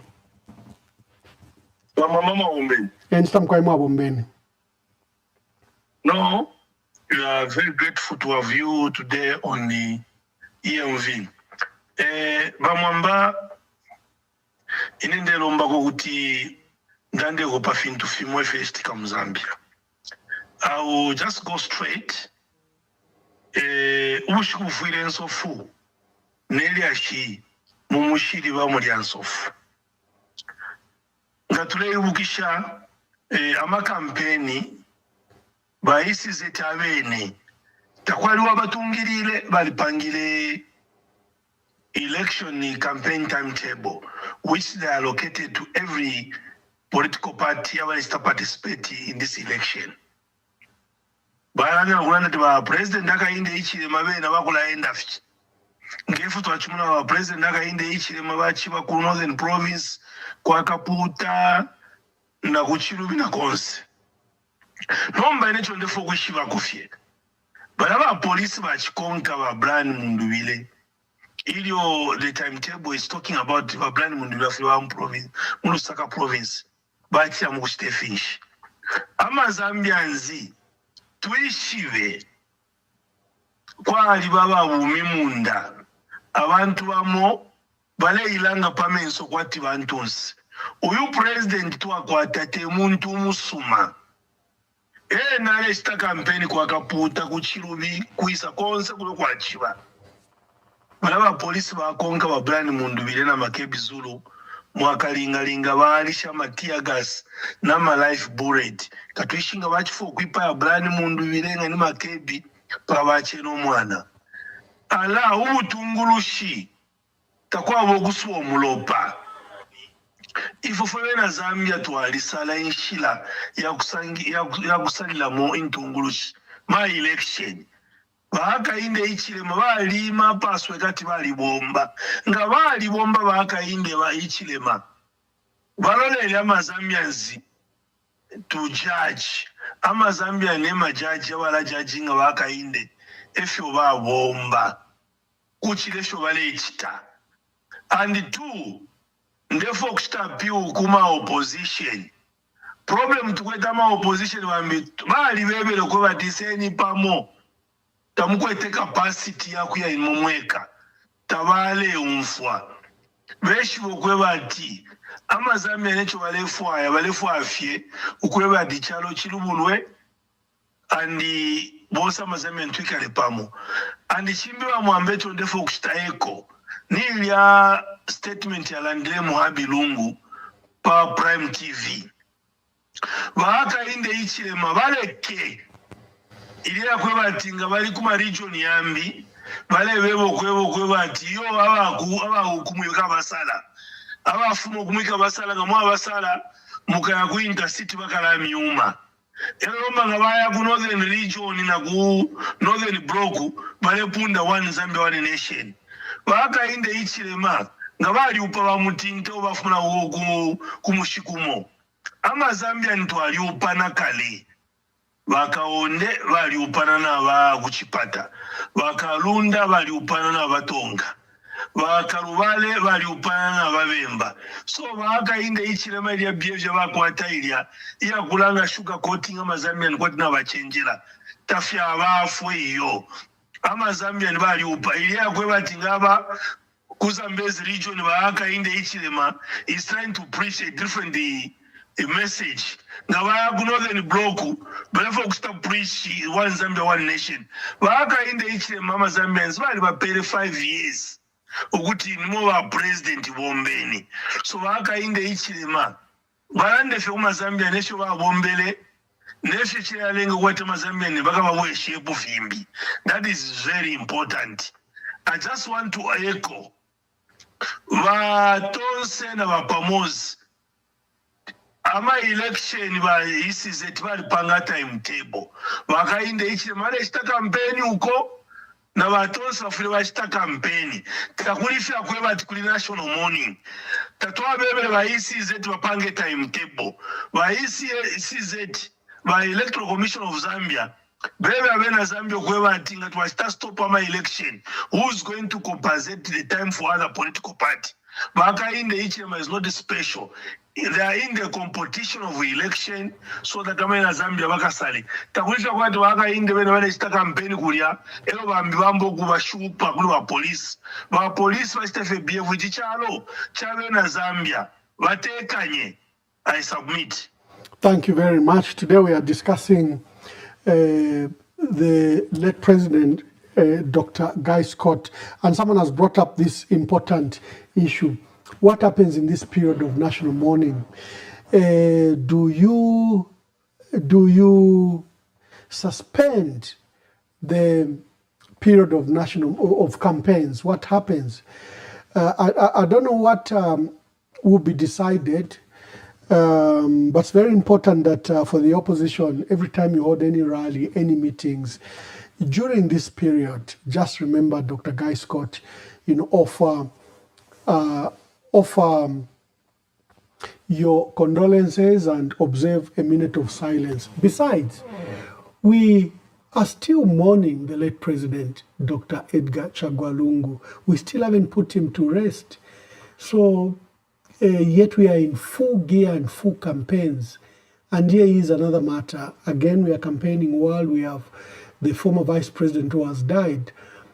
It could be the nature of our politics, but for the leaders, I would urge that they pay due respect. If they have to proceed with their meetings, they have to recognize right at the beginning of their program to remember Dr. Guy Scott in these 5 days.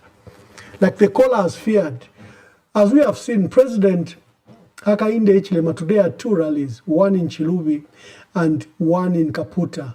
If you are to go by road, it will take you the whole days, up to 8 hours. First of all, the road from Chilubi, Chiaba, Mporokoso, Luingu to actual Mporokoso, then to the constituency we call Chimbamilonga in Nsama district. Then from Chimbamilonga there in Nsama district to Kaputa, oh my God, the road is to Nsumbu to Kaputa, the road is so bad. If you have to use the Kawambwa Mansa Mwense route to go through Chiengi and you go to Kaputa again, it will take you the whole day. Only President Hakainde Hichilema would benefit from this process if campaigns are suspended. Only President Hakainde Hichilema. He has got the infrastructure, like he did. A matter that would require 8 to 10 hours to traverse. He held a rally in Chilubi and hopped into Kaputa because he's flying. He's got ZAF helicopters and his team and entourage can do that. The opposition cannot. If we have to observe this period of national mourning for 5 days and campaigns are suspended, the only people that will be hurt will be the opposition. And like the caller has stated, who will compensate for this 5-day period? As you have seen, we are remaining with only 27 days. And in the period of almost 3 weeks, the boys have only done 4 provinces: Eastern, Muchinga, Northern, Luapula, and the other day they started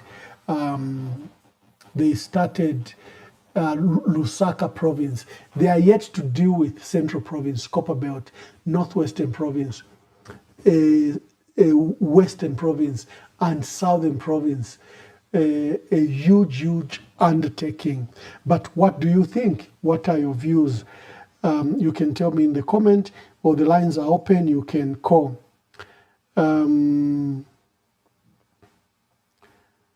You can call. I think someone is calling here. The phone is now working.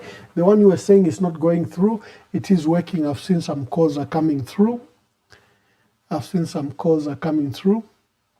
You can call using this number. The calls are coming through. Hello, caller. Please tell us your name and where you're calling us from and make your contributions. Hello, good evening, Ambassador. Good evening. This is Movita from Kafewa. Mr. Movita, make your contribution. First and foremost, I would like to pay my condolences to the Guy Scott's family. May his soul rest in peace. I can remember Guy Scott also. In my case, I remember Guy Scott also when he was Minister of Agriculture. Something like that. Then in the next item is, I would just like to urge the police. I don't know why they could discharge tear gas, and if anything, that could be the other thing. I think it was even a bullet, live ammunition, which wounded the child there. I don't know why the police could behave like that when they know that this Lusaka has been designated for the Tonse Alliance to campaign. I don't know why they could discharge ammunition where there are a lot of people like that. I would urge the police really to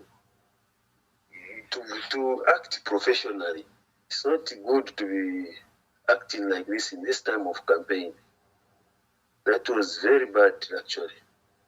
I saw the video. I was really sad. I was very sad to see such a thing. Ambassador, I think I would like to end here for now. Thank you very much. Thank you very much. Please call. We are closing on top of the hour. Did your team win? Did your team win in the World Cup rounds? Who were you supporting yesterday between Argentina and England? Were you supporting Argentina and Lionel Messi, or were you with Kane and the British? Who do you think will win the match between Spain and Argentina? They play this similar kind of football. Spanish football is similar. It will be a good final, but who do you think it favors? So all of us have been busy with the football matches and, watching the matches. So please call so that we stop at the hour. I don't want when I'm about to close and you begin to scramble to call. Please call right now. Someone says you've sent voice notes. Yeah.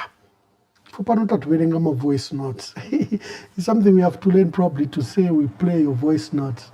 But please call. We want your live. Sometimes I have a way in which I interrogate the caller, like the caller who called alerting us that there are plots and schemes against Makebi Zulu and Brian Mundwe. Those schemes will go nowhere. Zambia is a Christian nation, it's a democratic state, and we just warn those people doing those illegal things. Hello, caller, please tell us your name and where you're calling us from and make your contributions. Good evening, Mama. Good evening. Mwamba, ine champa pushako. Aba wewe mushka ya kampeni kulisha mfukini ba. Sense unipi. Atwa mona kwa bafumi na pofe wanza tatwa mona mushipo. Isha kampeni ukuyalisha mfutina matia gas. Nishi ipalfishwe. Na baifisa na pamenso na baikaka uliomu mwendo kakilefisa lupamenso nishi. This country, Zambia need prayers. Alwani mwaba na mfokuni program tupepe sana pamakana huko chitakava ba mundu bile muma people. Uko honko na bakebi uko wachitakava bonse mumulendera grupu ya muma people. Chitatua tala muna pokumpini ya ifi. Nga mwaya bala kujanishi bushe shongo bachikwata bachibushoni bachirasamba na kuchachi bachani. Bantu bachiraenda fe bali mu Lusaka balenda baleshinguruka ero mwaba konka mwaya mukubatika intimidate mwatoba ule vintu abantu batoba ula ukuli ati twali pata security mu Zambia shiwana ama observer bakusamu kuchikaya ama election nabe bale monana na lawlessness nishinga police bale ichita bayaba civilian na bachindika bali abantu ba police baluka ba civilian. What is Zambia we have sure nishi Zambia yarubani mwe bantu bakwalisa hello campaign yakaenda yoba first condolences to our vice president ba Guy Scott ba president ba vice wesu no kusekesha bene chibemba may so rest in peace not batotera pafe babumbere na pafe kwali ukulishanya ba PF balushanya mpaka fyaisa kontolupa baba totera nomba ilabatira ndaba batubushe bala iminika abo kuchita campaign yero bena kulabale campaign ichatsika muzanda chikulu sana baisi leo baitwa baisi leo tatwashika bantu tuli mu campaign kabili kwaponeka na chimbi ichiriro na umbi afwa muri mu campaign ndipo muzambia buli cyachalo bamwapa ala muri tense chalo bantu eto shofo inga filondola kuikata fe pakanu wala tamba fe walondola ko sofini bantu fifilo chipapie umukuru wakotame nsola kumupatifie bamwamba fie kutowa munati fifilo chika mu Zambia it's not normal.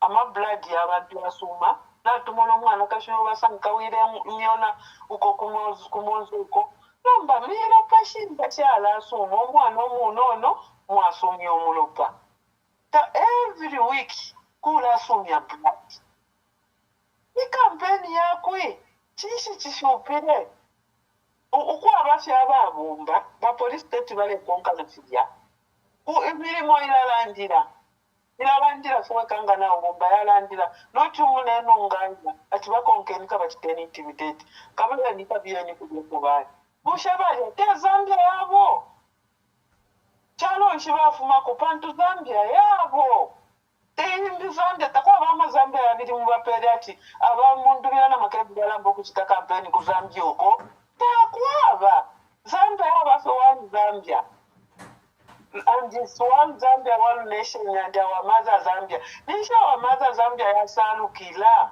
mu 2020 muri uludu inefe 2026 kutamba pa 2021 ukusafika 2026 Zambia yasaluka aho yasaluka nusatulo lekechipo so atotela bamwamba.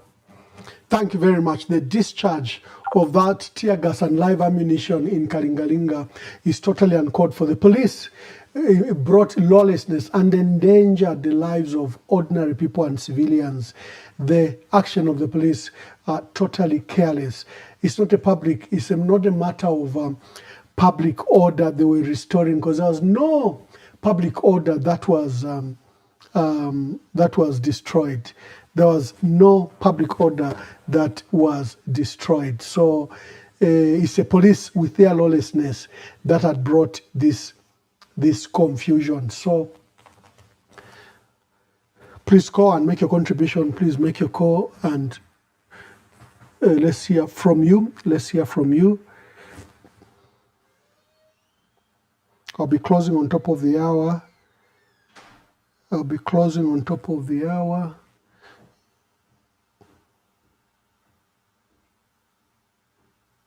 Today we're remembering Guy Scott, but also reviewing current affairs. I took time to delve into the issues regarding my interactions with the Vice President.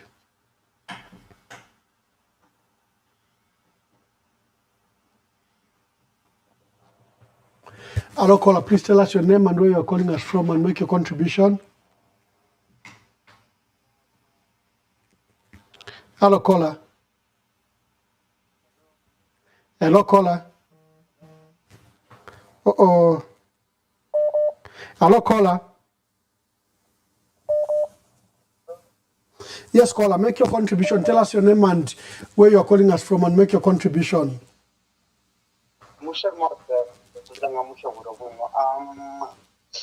Chavipa fe pakulosha bafyashi ba guys court atiro afuka pamene moyo babombire ina mkulanda kufyana nashaka kuafia kulanda kufyana mafyashi kile mtete pamene mo mlevu bamletu chef ndifingisa nomba umaikala sana white sometimes tunafika padi instead of fotore on benefit mletu weba ona chimne angatoa mone istika mcharo cha mafyashi pamwamba nomba fuya bana kukula chifai inene ulala ndapani yumu aiche sana ngatomona ifipili chikamdaro cheso tomona wa police behavior ero ina mista campaign no nimndande no yumu aichofu uyumu ano bashitamu ndande timwachi one just like my brother nomba fuya bana fuya de mone ifipili chitika mwa fyashi mbara tutungula mara tuwala kuisi echo mwera mona ave ngimise pela. That's why the Echobalish Lamukuba Kashifin in Galanda. So Pucha Bueno, Ngobu Tekovara Marach in Jamfrumavika Copolis Akulaya Kutirati, Ekarista prevent for Miss Brokushta joined could join Nama politics because Masangatina washing Sharaf Hiram, Gamono Mendo Yava, Vamuminamando, one in Buffet, Chimbacha, Quashi. Ali for Vamupai. To money of police abantu balendera it's a day of bush of Musaka. They need to move around so that people so that abantu bashibati abafyashi bamundibire naba makibizu bali Musaka. And the police ifindishe baleshi tabana bechinka. Tone film ngalanda techindu masana. So even ngalomba kufukuri mwafyashi. Au nachi mwafyashi nachira pokulanda kosa masana kulanda ti bali bazumani nava Celestine Mukandira. Yes. Bali bazumani nava Celestine Mukandira. These two people, they need to be understand. Mavike panji viranda sana wa president. like sometimes finish bale tushibikisha chibwani mbona they are just too they are allowed na bakateka balifyo kukuri konzu kwa president wezinchinabe nokwa nomba ini chileza kama chakula nomba isto ya face nisha abantu nishibaka nishi echo nalai kushimafya nishi takuri abantu bambi abangashita organize like ifine nga bari ku campaign abantu abangabafwa ukushita event balanda fya para mararis because abantu emasekretary na mu traffic but mwasa ngati event village sikakwati ndimikwati tamuri kwati mdara kwati ama secretary people they are complaining but these people they are just too quiet. Tapani pendefi bale landa and I was just surprised ukumfa baba mkandiri balishita condemn pamana ma price ya matawefi balela vasesina mkandiri but ama tezo nsikana bakatika balanda bali which means it doesn't make sense. Aba bantu please like basansana bazuma na beni vasesina mkandiri like nekali pashinga kuri Philippines village. We need to hear from them because if we bana kukula uliona zai hapa no by fin fiare nga tutoa audience papa ma social media tunamwona fin fichitika but mwese ngatukuri bakatika nebe nokwa ukuri bachite ifindo kwa abantu if ichimembera ndefuma fyashi ngatwa complainer we need those two people to react nomba ngatura ilishanya bazumani balizi but ni secretary na ba 16 abantu raishanya ati kuipindu kuna filisona so bena bali fyezi kwa mishing imuri system so igatana ripsha na ripsha no kushati mishwa mudala ba mundu bine na nisha tubali business shwa mudala na ba vice president walishita imirimo eba presence na bazumani chinshi chukwa these two people tebafuire vale kunka ukundu kukonzo kwa baba mundu bine na bene ko ukundu kukonzo kwa banani abo bantu rekentesi bekali mu Lusaka for example naranda so mwafyashi bani no isema nisha kuti vatambire ukurashita mobilize abantu akutira bakashiti baka ukushita protect namonaka vafuire vatambira nokutumina mafoni ma district but masangati ama secretary bali kuchipata bali uko kurwa pula okulana vishinga manji tura yangala sana isto yao venafuire vaikara musika vatambu kutumina ama nani abantu ochikona lele una chinkali pasana na chimona press briefing bala irisha nyawe ba isizeta baratuma abantu abo abakushita ateba kushaka atashina abantu munanda ti abantu bali abakwe kumulifia mavotion shani ngabantu bali vote so nemo national ati these people they are not serious ukoni mishinga bazumante bali serious na banani okula na chira mvove kuri ba tibanani aba mulanda ba mwabirungu na bambi bachira ishana sana bachikota katika ka press briefing barukona meshinga ama secretary au mkwete ile shile brema bakateka ninja ati bakateka na wakati mulimo kusana bakateka bali busy ba mundu bile na vice president ubu bafite wabo but ubu bafite buri kuma secretary. Thank you my brother. Thank you my brother. Secretary they are not serious. I don't know what I can say. Ngakuba Tande isn't fire abantu because these people they need to mobilize. Lekin vatamu kutumina abantu provinces. Abantu babe aware ukuba isizet never tumako abantu. Chikona chama titatumina kwa mundu wanzu isizet ma provinces. But enna chumbati na batuma kwa tuwa uba yupendi na bakufe kwa province. Which it's not making sense. Thank you, my brother. Let's take some more calls. Thank you. You've made your point very clear about the secretaries. Thank you. Hello, caller. Please tell us your name and where you are calling us from. Hello, Bamwembe Mwabombeni. Mwabombeni. Thank you so much. I'm calling from the hand of AI as usual. Well, Bamwamba, ababa fumapo anyway bairishanya sana.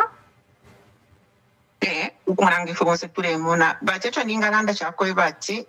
was not supposed to talk about this, but I just want to try and also something. What I can say is your organization, Bamwamba, is quite big, and we are actually, when we respond to you, we respond to the right person.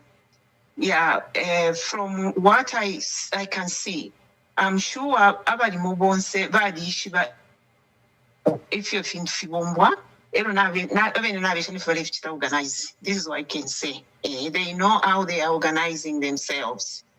My biggest worry is the security of our two presidents, Bamundubire and Bamakebi Zulu. My biggest worry. Yeah, which could also work out nicely, Gwebati, they are with a big group, being a new, team. Other than that, Bamwamba, there is, I want to start with, which is very important. Yeah, I'm going to just read a very short part on the March on Washington by Dr. Martin Luther King. Yes, he quoted, "I have a dream." On August 28, 1963, a monumental event unfolded in American history. The March on Washington for Jobs and Freedom, organized by civil rights leaders. This event aimed to shine spotlight on the persistent struggles faced by African Americans, particularly in areas such as employment, civil rights. The march, which attracted an estimated 250,000 participants, culminated in Dr. Martin Luther King's icon, "I Have a Dream" speech, a moment that has become a cornerstone in the ongoing fight for racial equality. Now, Bamwamba, where am I going? Today, when it comes to our own African countries, it's more to ethnicism, and it's a significant issue in many African countries, Bamwamba, deeply affecting what Dr. Martin Luther King pronounced in "I Have a Dream." But Ambassador, where am I going? This is an question that I'm asking to myself, and I'll answer it. Today, we have somebody who has a big dream. And this is President Mundubire, to liberate the Zambian people from the hardships, which is seen openly to the whole world. Bamwamba, we are left with less than a month, and we have seen the turnover of everything. Bamwamba, what I saw today, what happened today, thanks to social media, wherever you are, Bamwamba, you can get the news easily, instantly. What happened today, Bamwamba, to a child was unacceptable. There is no way police can open fire to people who were just innocent, very much innocent. Bamwamba, I can rest assure you, and to every listening to me, they are trying to create the frustration in people so that if they see people will start retaliating, then they are going to call for, what is it called? The state of emergency, so that they can now elections. I'm appealing to all the Zambians, please do not try and respond. Be calm, because we know what we are looking for. The Lord has answered, and I pray to our Heavenly Father to keep Bamundulire, Bamakebi Zulu in safe hands. Thank you so much. Thank you very much. I've just been alerted that there's been an attack on Dani Gwariayenga's campaign center in Kabwata, and they've damaged equipment, and they've damaged vehicles and they've stormed the area. And the security that was found there have been injured and they've been taken to health facilities. Danienga in Kabwata. Hello, caller. Please tell us your name and where you are calling us from, and make your contribution. Bamamba, good evening. I'm calling you from Kasama now in Lusaka. Yes, Mutali. Bamamba, what is happening is I want to condemn the violence of UPND. First and foremost, I want to say my condolences to the family of the former acting president and the vice president of the country, Guy Scott. Like you mentioned, that what is it that I remember of?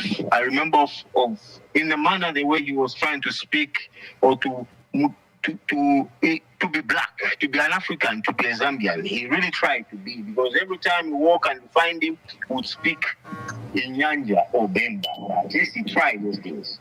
And I mean, the soul of that man rests in eternal peace. Another question is that since the UPND have been looking for someone to bury in that grave, at this hour, does it mean they'll find the alternative? Like, I think yesterday I saw some social media posting where Chapo Kabwana, I don't know whether that posting is genuine or is confirmed that, hey, I find someone to bury in that grave that was meant for the late President Lungu. I don't know whether, and I know you have touched earlier on, but remember, if you have seen, I want to talk about violence, and you have just mentioned the attack of the Kawata MP, Yenga, incoming MP for Kawata. We as Zambians, we have to condemn this violence at all costs. We have to condemn it in totality. If you have seen last week in Senanga, Lisoniso was throwing stones. He went with a group of people where they went and attacked the independent candidate. And these things is ongoing. Remember, this is a thing that Lisoniso already promised the nation that we will be doing these things. No independent candidate will file in or do. There are all those utterances or warning way before these happenings. So the UPND is so determined, is so geared that to cause confusion. There are no facts, there are no evidence to this, but there are reports that in 2021, UPND had organized the militia from Angola where weapons were smuggled in an event that ECL had refused to hand over power. The country could have been on fire. And now we are seeing the same thing. No single day. Videos are there of evidence. Things are happening. Gary Nkombo was attacked in Mazabuka, and we have seen it from all over the country. No single day the president has denounced and attacked this behavior. The president is every day in public, on stage, he has not condemned this behavior. Meaning the president is the one actually financing this. Lisoniso is not a small boy. He's not somebody that you can scratch. You want him to know his name. He's the name that people know across the country and west in UPND. So, and he's there confirming that he will cause havoc. And right now, this thing is happening. I just want to urge the camp of the President Makebi and President Mundubire to tighten up security, because these people, what we are hearing, it can be true. It cannot be propaganda. The ambassador, in my last remarks is that there's a rumor that the coming of Takari has come in the country to help up rigging an election. He has come with a specialist, the hackers from that side, and you know the Indonesia part, the Asian, they are good in IT.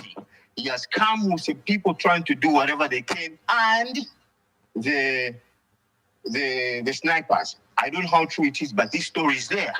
So we will know very well whereby the DPP director refused that he doesn't know that Tahari has a case in court.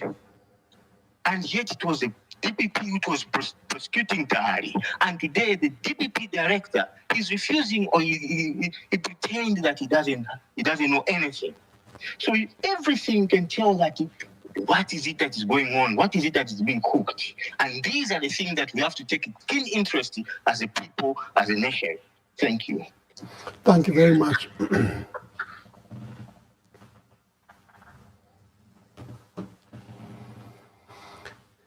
Okay. Today we're discussing and remembering Guy Scott. What were your thoughts about Guy Scott? And we're doing an update.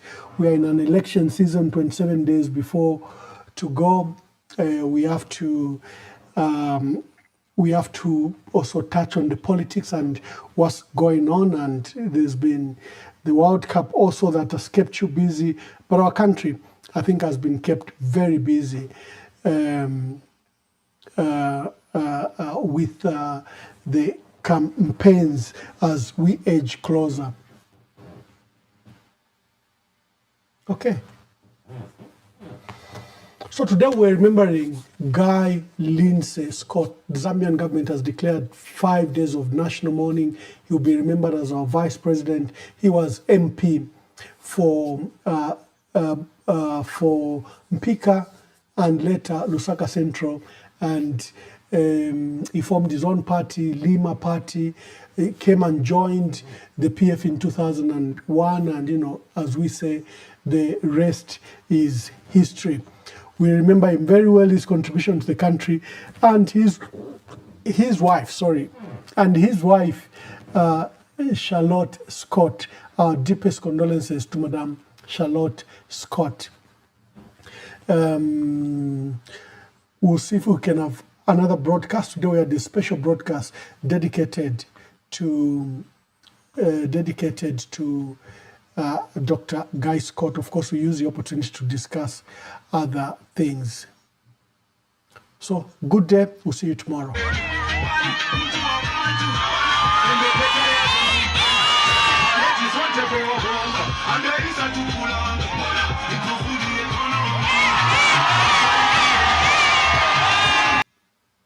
We have said there will be no more database. We are going to run a government that will give opportunities to all. Like we said, we'll embark on a merit-based recruitment process where every Zambian will be given a chance to be employed in the civil service. So there will be no need to belong to a database. You don't need to belong to any database, as it were. Yeah, it doesn't matter what your name is. What they'll be looking at when we say merit-based, they'll be looking at your qualifications. So we want Zambians to be free. We want Zambians to be comfortable.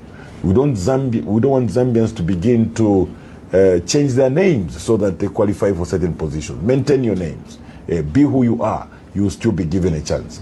We've said to our people when we went to Chinsali, and we were also, I think, somewhere in Malambo. We said database, Zambians were answering at Kuyavevele. Anything else which has to do with database at Kuyavevele. Because that's the end. Yeah. So, colleagues, countrymen and women, what we are doing is resetting the country, getting back the country on its rails, getting back the country to begin to function normally. So do your school, go to college, go to university. When the opportunities are there, they will be advertised through the media. Respond to those adverts.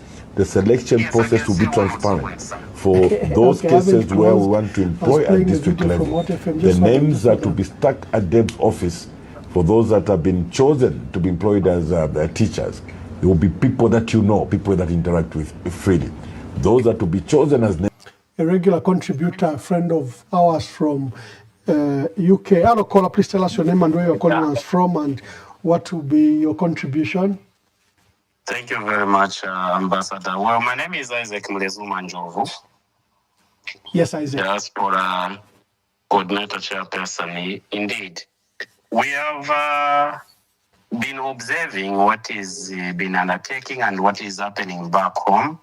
And the Zambia police have not taken seriously action against the happenings and also the wrongdoings that do need them to act upon and give could be stern punishment that the other end have received in terms of the camp of Honorable presidential candidate Brian Mundubire and Makebi Zulu, NRPUP. And we are surprised to continue, of course, receiving reports, but only nothing, no action that has been taken. But they are quick to act whenever there is minimal, could be issues that can be resolved, considering policing is needed. And the Zambian people are watching. There are so many instances and incidences that have happened, be it in Western Province, Kusesheke, Tika, we have observed that, and be it also in Lusaka Province in itself, we have seen, even as of today, there has been shooting, but no statement has been released from the Zambia police. Zambia police are very quick to make statements.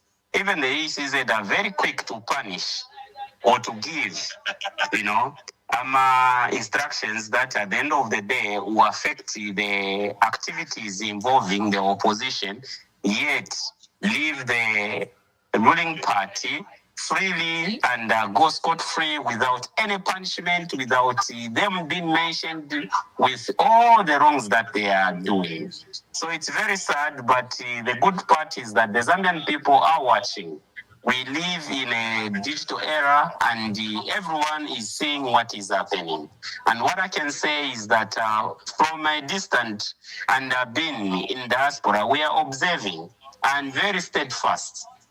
And very steadfast in terms of the information that is reaching us, and also just observing what is happening or undertaking back home. It is a very sad sight, but we remain hopeful, and we remain very resolved and advocate for a better Zambia that will not only distinguish people because they support UPND today, or could be when we come into power as the president by some power abantu baba supporter are the ones that should not go unpunished, where rule of law is needed or is also expected to effectively applied. I thank you very much, Ambassador. Thank you, Isaac. Thank you very much. I'll call you after the program. Thank you very much. Thank you, sir. Okay, that marks the end of our program. He was our last caller. God bless you. We'll see you tomorrow.